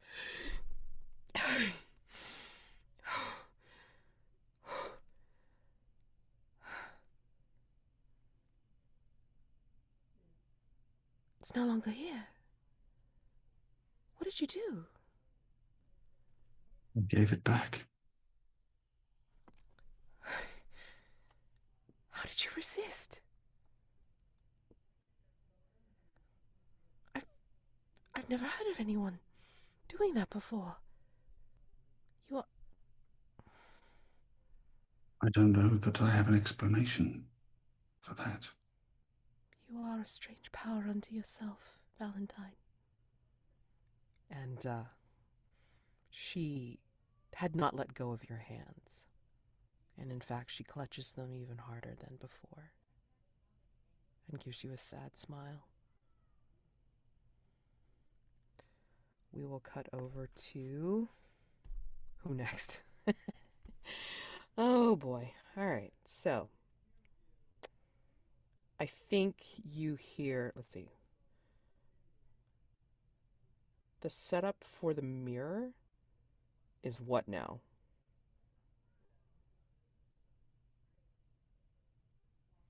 Like using the big mirror to do what? And who's doing it? It's got two uses, I think. Okay. One is as the doorway for the Duke of Blood, Yeah. and the other is so that we can see the strings in it. Okay. Am I missing anything? Well, I mean, I'm just gonna like narrate like that little piece. It's like I'm not gonna worry about that just yet, because I think that the big thing will be the big ticket item will be for you, Marybelle, as you pulling off the ritual. So I'm gonna say that you are able to bring out the void people in the mirror. Like, you want to bring out the Duke of Blood specifically, or you want to bring out both the Duke and the Bishop of Blood? The more the merrier. Yeah, I think the Bishop of Blood is like raring for a hunt if he gets the chance, and like he comes out with his full mask and everything like that. I don't feel like putting on the mask tonight, so I won't. But anyway, yeah, it's like, so both of them actually, like, step out of the mirror, like in their respective blood splattered costumes, and we'll actually look around. Marybelle. I remember. Yes. Yes. Welcome to Hargrave House. You are so I much... thank you for your assistance.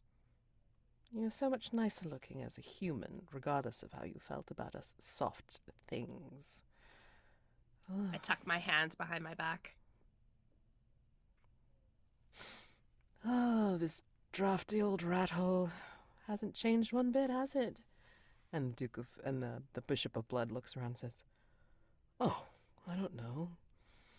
Feels a little bit like home to me. I've been here twice, and it's changed a little, but not bad. Not bad. How old is Shall Victoria? I update you on our plan? Yes, please. Who are we hunting? His name is Kemuel. He has overtaken the body of a fighter of sorts called the Shoreditch Slugger. and both their eyes gleam for different reasons. Oh, I remember the Shoreditch Slugger. In my time, he was cut down by a scientist. Sally No Face, I believe. Ridiculous. And the Bishop of Blood is like, no, we were able to get an elixir from him and be able to have this power. We were able to revitalize ourselves. It was glorious. You have one here too. Amazing. Get to hunt him. He's almost like salivating. I should warn you that the thing that is inside of him is quite malevolent and immortal. Unfortunately, it used to inhabit our colleague Treasure. But Immortal? well, it's really quite complicated and magical. Interesting. Quite beautiful? Is that what I'm given to understand?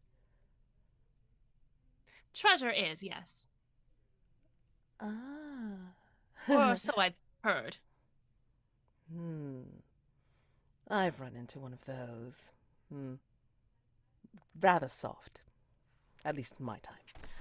I don't know about my dear bishop here. Maybe of stronger stuff. Not sure. But we'll take care of it. Maybe. We'll see. Just let me at that Shoreditch slugger. It'll be wonderful to hunt. Immortal or no. It'll be great. And if you point the mirror at like wherever you need to see the, the servants of Kemuel or like, whoever he's going to throw at you, you should be able to see whatever strings will be on the attackers. All right. And then, yeah. Okay. So assume that night falls, and then you hear like a thumping. And before that, the square was completely quiet, as if the other people around Belgrave Square knew what was going to be happening and had cleared out, evacuated, and you had no neighbors. And you hear like a tramp, tramp, tramp, as if like there's like a bunch of people. But I mean, even how's that possible or whatever? And you just see, if you look out the upper windows of Hargrave House, you'll see like shadows coming forward in somewhat of a formation. They all look of a relative size. You don't see anything on them, but again, relative size. They all look somewhat the same, although dressed differently maybe. And of course, at their head is a very resplendently dressed Kemuel, wearing the eye crown, not the shadow crown, but the eye crown. And he bellows, "I don't know what you've done, but I'm here, colleagues.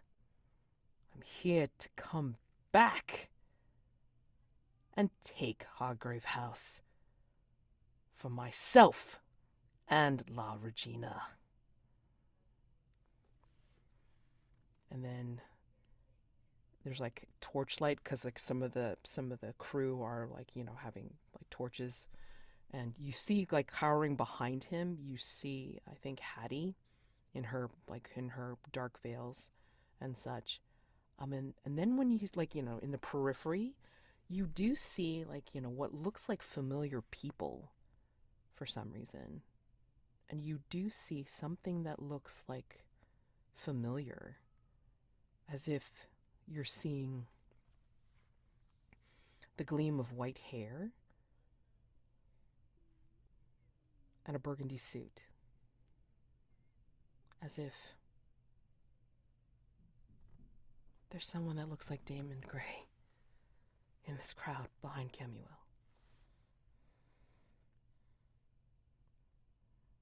And way in the back, there is a smaller figure. Looks like a woman, not dressed in any uniform or anything like that. But she looks like she's not controlling, but she's just kind of like observing what's going on. It's not La Regina, it's just somebody smaller. You might recognize her as Dr. Weiss. So, anyway, yeah.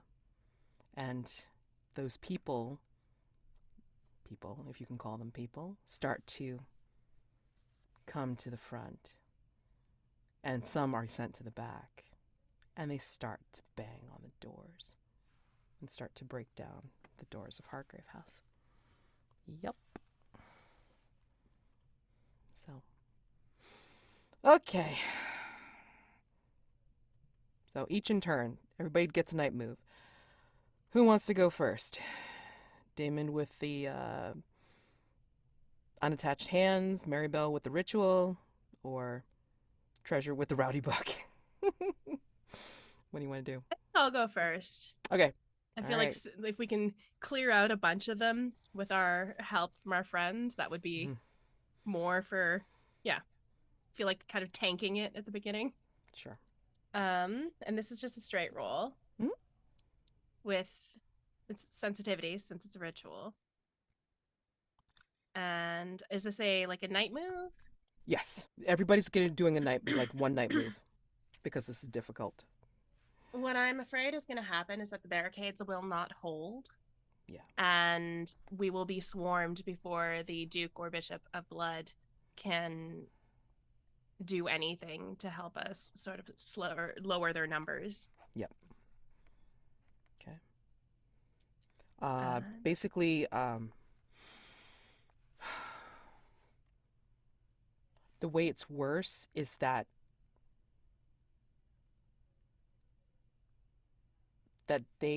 there's actually more than you thought. That they will swarm, and the ones that you saw in the front were only the vanguard. It was a trick. There's actually more that have come around the back, and they've snuck around to help the ones that they sent round. So they're coming through another way. Yeah. Okay. All right. Let's go. Hold on. Pretty sure my sensitivity is 1, but I better double check that. Yeah. 13. Okay. Tell me how you. We are blessed by the cat. The Tell me how you do. Is blessing Tell me us. how you. And again, you have all the other people that are in there. So I mean, you still have Matthew. You still have the 2 Ruperts. I mean, you tell me what resources you use to, along with all this other stuff, to be able to do what you need to do. Sure. I think this is a combination of my ability to be extremely strong, so I can hold up the barricades as they're banging on the door. Yep. And Mr. Gray's hands just being so familiar with how rituals work, being able to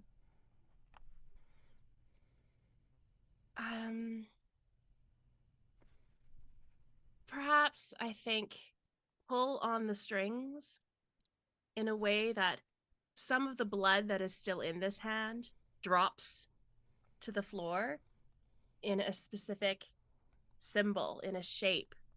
And that's what helps give power to the Duke and the Bishop of Blood. This is not just anyone's blood. This is Daymond Gray's blood. And probably mixed with some weird, I don't know, engine juices. And I think between the 2 of those things, we're able to hold up the barricade while the Duke and Bishop of Blood can slip outside to meet our guests head on. Yes. I'm gonna say, you see some camera shots of how they're different aspects. So the Bishop of Blood will not only use his aspect of the leader of the wild hunt, and ride at the head of his blood posse, basically, but he will also use essentially the deer skull as his basis for being the stag, the blood stag that pretty much kicks and pounces on all of the the squad that tries to sneak in a different way. And of course the Duke of Blood uses her bloodstorm powers to do a sweep or something like that. But she also gets some melee licks in, because that's the kind of fun that she has. It's fun. So camera fun. All right, who's next? Daymond or Treasure? I can go, I guess. Okay. You've got the rowdy book. Yeah, it is poised to be pushed through the murder hole to sever these strings. Right. How can it go wrong? Yeah, I think what I'm afraid will happen is that in the effort of sort of pushing it through, it takes both hands. My hands go through the hole, and before they can be pulled back, the book circles back onto to me, kind of trapping and yanking, instead of going down to attack the strings. That sounds so horrible. I'm not even sure I can make it worse, aside from having the book eat you. The book eats you. I mean, that's Fair. about as good as it gets. Ah, crap, doodle do. Okay, go ahead. All right. Well, is this with sensitivity as well, or vitality for this one? Vitality, because you're Yeah. trying to control this wild book. Yeah. All right. Wild dice too, apparently. Yeah, they did. They flew. That's 9 though. Okay. Plus 2. So that is 11. Okay, great. So go ahead and describe like your success with taking care of the book and having it taking care of all these strings.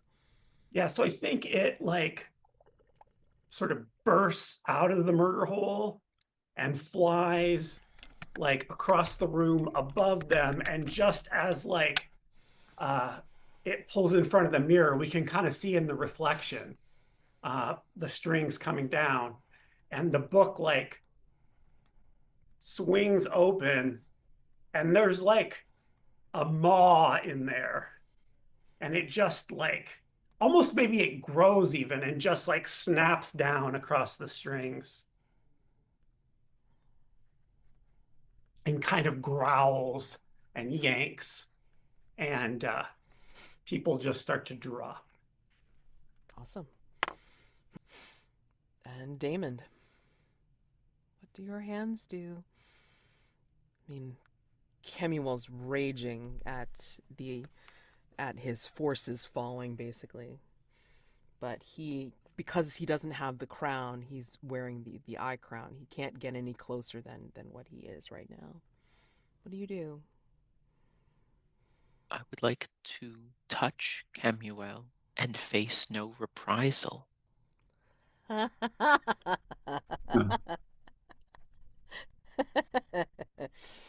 reprisal. So are you basically using Rite of Salt and Smoke instead? No, so I imagine that the hands skitter out across the ground, as I said they would, and they attempt to both place themselves on Kemuel's shoulders, fingers pressing into the skin of the tattoo, and do something that Kemuel would hate. Take something from him, his own flesh. If the hands will, the hands dig into the flesh and tear off the tattoo. Okay. And Not gonna go wrong. Nothing with that goes wrong. That's not the difficult part. I think the thing that goes wrong is that Daymond Grey isn't here. Daymond Grey's on the other side. He's the one in the crowd. He hasn't been here this entire time. He's just trying to get back into his home. That's how it's worse. You haven't been working with Daymond Grey. You've been working with the voices in his head.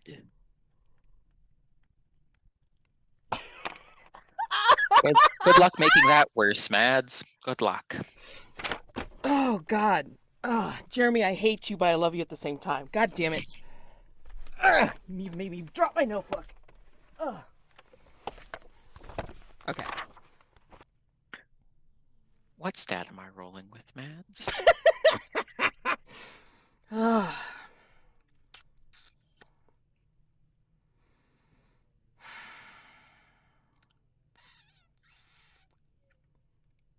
Damn it, your hands, though. Crap. Mm-hmm. Yeah, I mean, it's... Oh, there is a specific thing that happens for the facsimile when they remove their hands. Okay. Let's see if it has anything that... You can remove your appendages and retain control of them remotely. When you do this, take the condition the missing, which is the body part. You can recall the part safely by removing the condition unless it's been compromised as the result of a complication. Otherwise, the doll part operates with composure. That makes sense. You got to keep control over it, so I'll say composure. And I guess with that condition, that is marking my last mask of the past. Ah, caramba. Shit. No. What? Snake eyes. For a total of 4. Oh, man. We didn't even say how it came worse. Oh,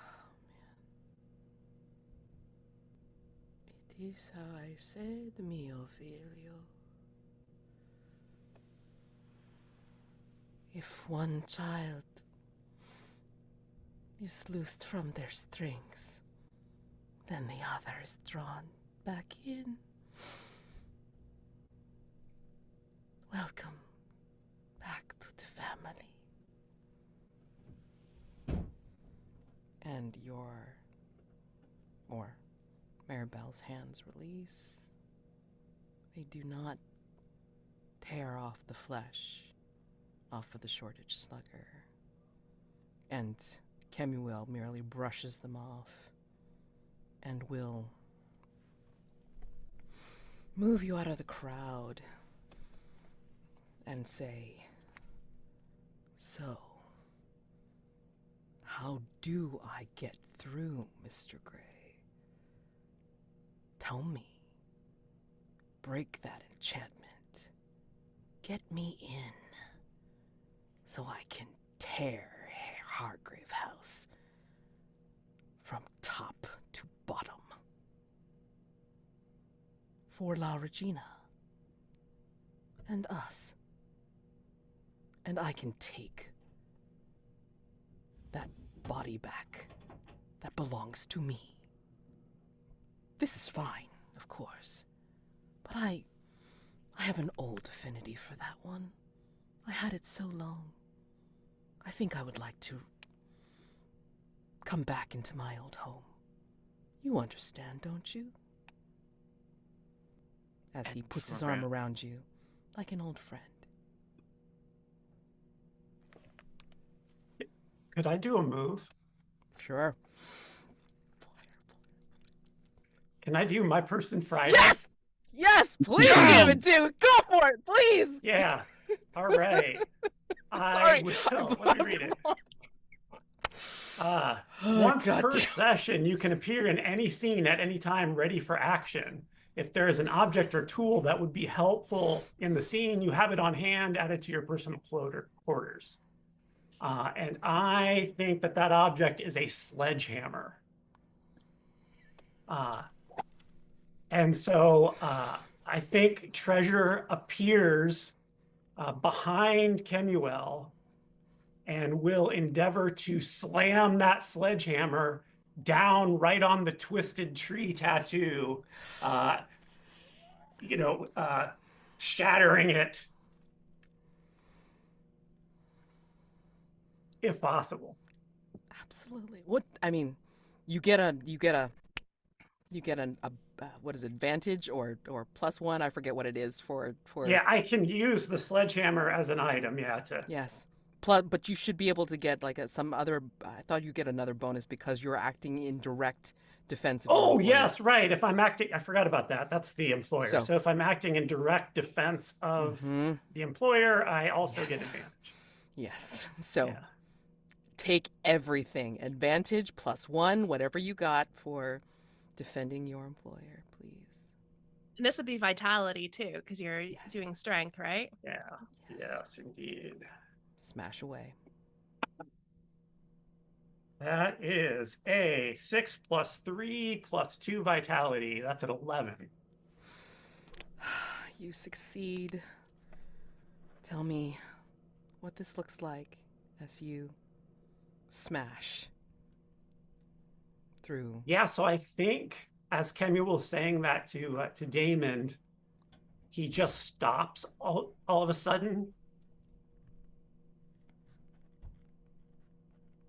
and like cocks his head like he does, but then it just like rolls over and we can see that there's this hammer just like embedded in the back of his skull, and he just drops face down into the ground.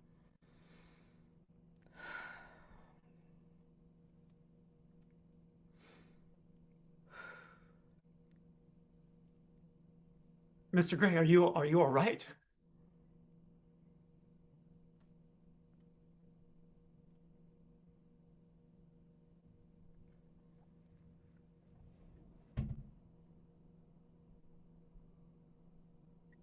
Tell him. Tell him. How are you? How are you, mio figlio?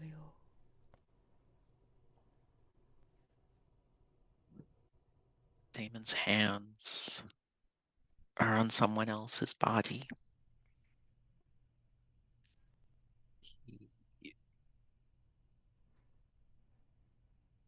is using his arms to grasp at two places that he cannot actually reach.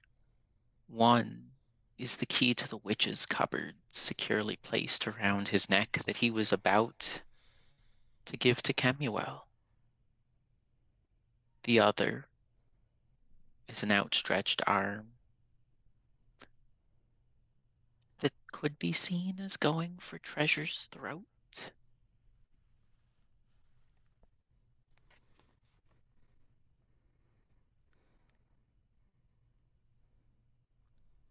And as Kemuel falls, so too does Mr. Gray onto the cold cobblestone in front. His chest rises and falls slowly.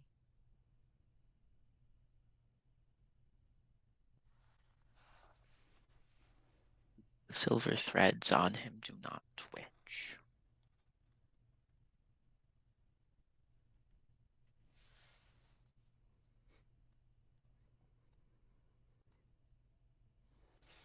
Mark, I leave it to you.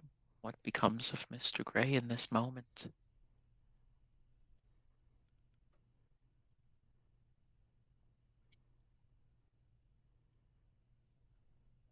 I think that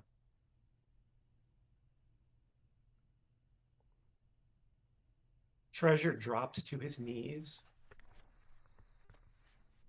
and kind of grabs Daymond under his arms and squeezes him into a hug. And just starts weeping.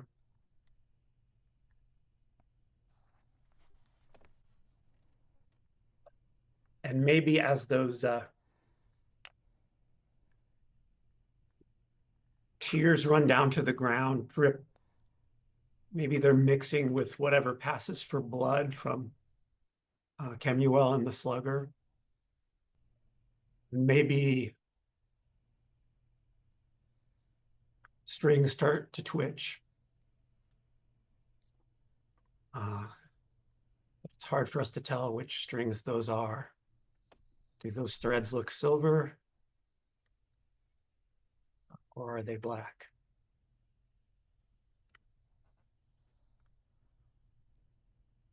And Treasure will pull Damon's body inside Hargrave House.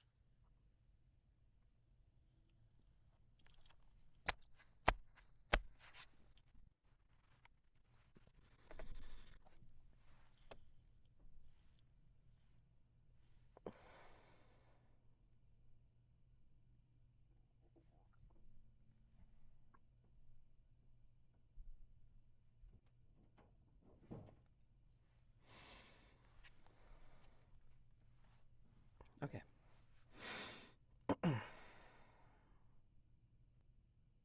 What's supposed to happen at the end of the assault is that you have hold of a servant and you get some vital information towards a mastermind clue that you add to the mastermind clues that you already have. And then you will answer the mastermind question, which is, what is their plan? What is their eventual plan against the crown? And so, that was supposed to be the ending question for tonight, but I honestly don't know. This is a hell of an ending for tonight, and yeah. So, I really don't want to follow this up with anything. I mean, unless you guys do.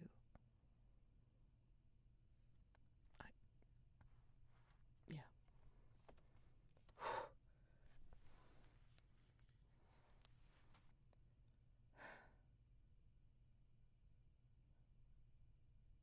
So, stars and wishes. Figure it out for next time. I don't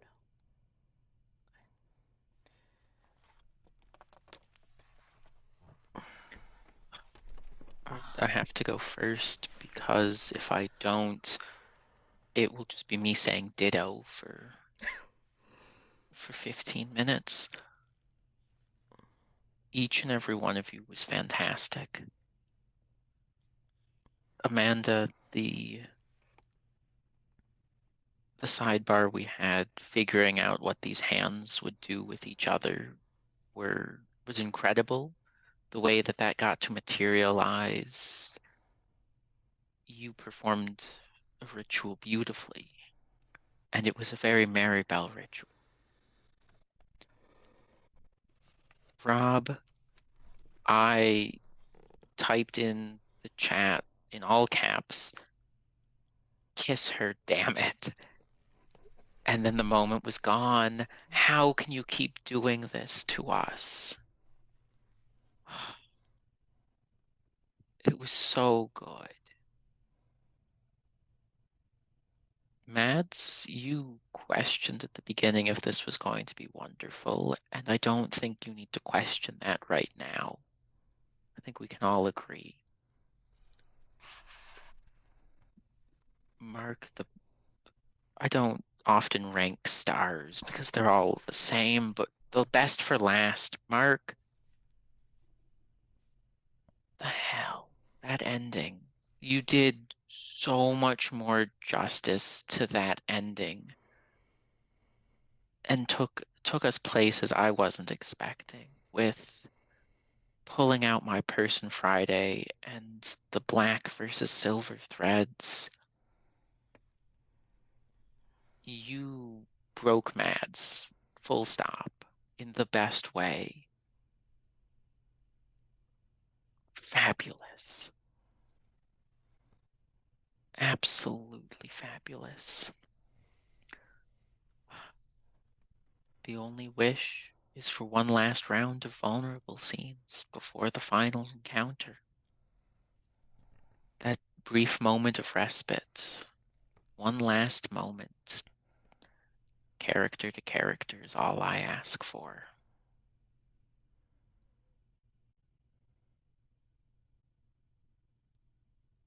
Wow.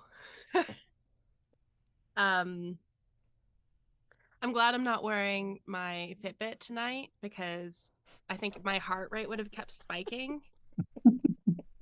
I'm not even kidding. Mads, this was so good. This my expectations were high. I know I said don't worry about it, and I do mean that because you're always great. You know how to direct a dramatic encounter. I have full faith in your ability to do that because I've seen you do it tons of times.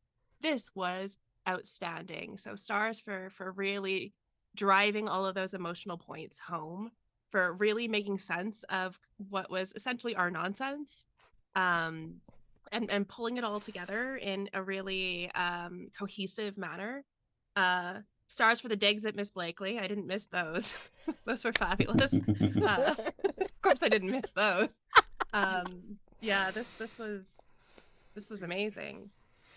Rob, Val's idea of going into the future, when I clicked into what you were doing there, I was like, freaking genius. This is like a sci-fi novel. This is exactly what would happen. And it was so smart.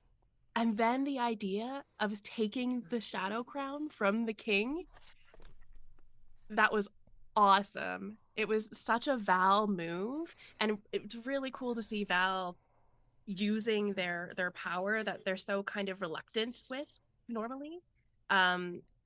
in such a heroic, you know, and self-sacrificing manner. It was such a Val thing. It was so good, and I really liked it. Felt like a real good, like, high climax point to Val's story. You know, I mean, I'm sure there's going to be more, but it felt like all this stuff has been building up to that moment, and I loved all of that. I loved the scene with Val and the King in Yellow. Is that who it is? Yeah, King in Yellow. That was so good. It was like, I don't know, how can you it was the king was trying to get under Val's skin, but how do you get under Val's skin, right? And I think it worked a little bit, but Val overcame. Oh, just brilliant. Mark, first of all, the day move idea that you pulled out when you were like, I'm going to do a get day move and I'm going to go get that crown, or I'm going to get a piece to replace the crown with so that Val can Indiana Jones it. That was brilliant. That was brilliant strategizing meta play. Awesome. It was a perfect moment, and really great job for that. And of course, the last scene with Gray, just kudos that was outstanding. And I am so happy to be at this table with you all. Jeremy, I don't even know what to say to you. Like, going along with all my bullshit and like, hey, what if I cut off your hands? Hey, what if we have each other's powers? Hey. And always having the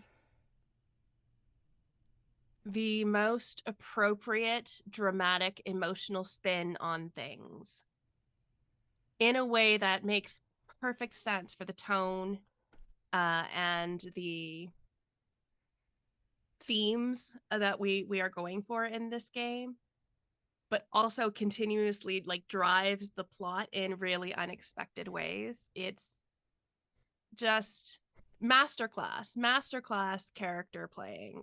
So thank you for that. This was wonderful, and I can't wait. I can't wait for next session to see what's going to happen. How are we going to deal with this? Okay, that's my wish. I wish it was next session.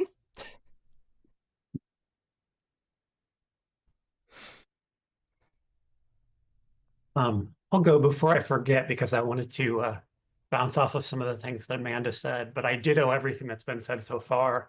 But yeah, I absolutely adored all of the time sci-fi stuff with Val.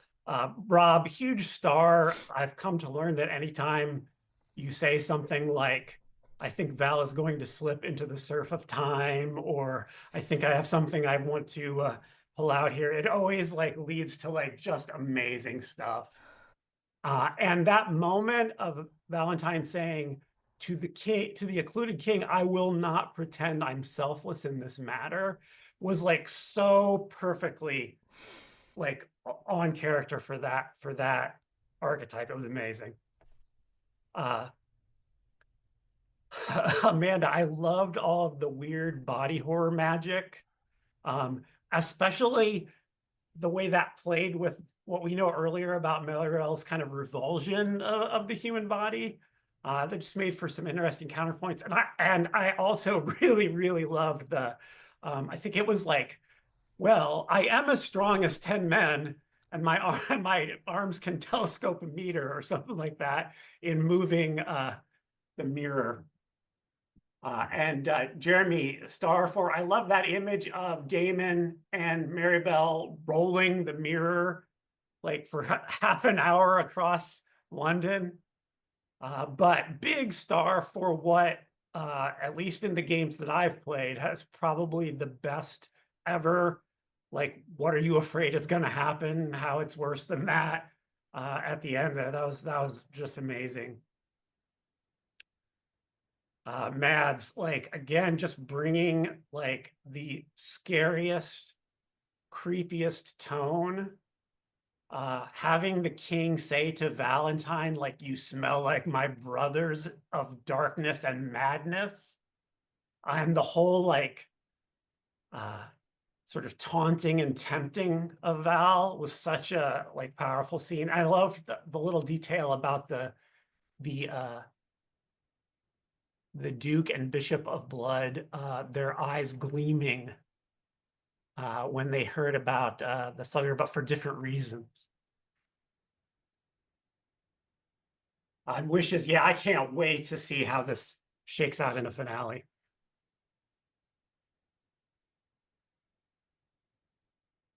Yeah, too many stars to mention. I love the whole opportunity to do the time stuff, and like, you know, I couldn't not do that for the you know, for the finale of the campaign. And yeah, kudos to Mads for like pulling out some really interesting ways for me to interact with that yeah, it didn't feel like I was like scene hogging, but it was, you know, it was just enough input from Val to like that they're making this significant contribution to the solution. Yeah, Jeremy, wow, what an ending. I don't know, now have we got one more session? So how are we gonna do with that without Mr. Gray? Or what's gonna happen there? I'm curious to see. But yeah, that's a great way to go out, and I'm just sorry we will never see the Coven, I guess. Yeah, and I loved all the stuff with the nonsense with the hands switching around, and you know, Marybelle getting to do rituals. And I think the solution we came up with was kind of fun, that it all played in pretty well, and I liked the hints of like the other people turning up. And yeah, I'm just jazzed to see what happens in the finale when we actually confront the mastermind, because I think that's when like so many plot points are going to come to the center. And yeah, like, have we actually defeated Kemuel? Is he still around? Yeah, much to consider there. So yeah, I don't know, I'm sure there's 1,000 things I'm forgetting, but yeah, looking forward to next time. I am constantly amazed and proud to be at tables like these where I don't have to worry about what happens. I play to find out. I fuck around and find out because you all, the only reason it's able to happen is because of you all. I mean, you just, like, I just give you the setup and then you just hit it out of the park every single time. I mean, if you actually do rewatch these things, you will see me grinning every single time because I am so happy with the decisions you make, regardless of how bad they are. I mean, they're so fantastic. Val choosing to go in time and stealing the Shadow Crown back.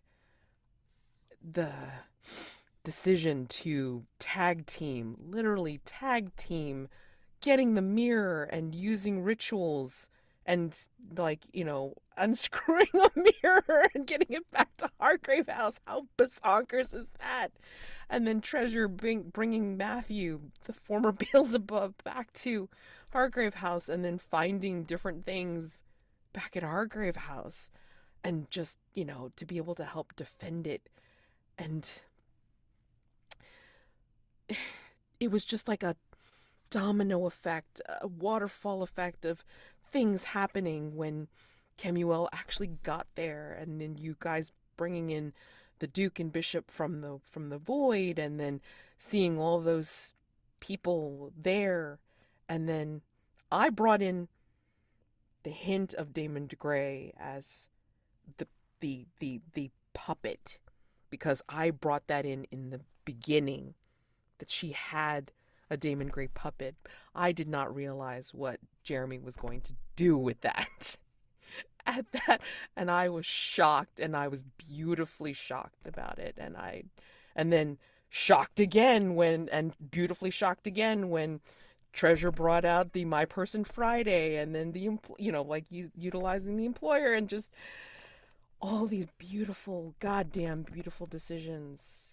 Marybelle using the ritual because she had Damon's hands, and just, oh my gosh, I just gush. I'm just gushing because I mean, like, all these things that I was constantly surprised about, shocked by, and just experiencing joy because these role-playing decisions were just making the story and making it great. And I love you all for it. I don't say that often, but I mean it.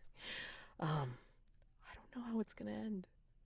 I mean, honestly, this is what it says. It's like, once you're done with the assault, you have to answer the mastermind question, which is, what is the players must then immediately attempt to answer the mastermind question. What is the plan against the crown? What is the plan against so you have the mastermind clues, and I will give you a mastermind clue out of this chaotic mess that was the assault. I don't know what it is, but I will. And then you just have to come up with a resolution, and you will confront La Regina. I don't know if it's a 2-shot. I don't know. I honestly don't know. We're going to play to find out.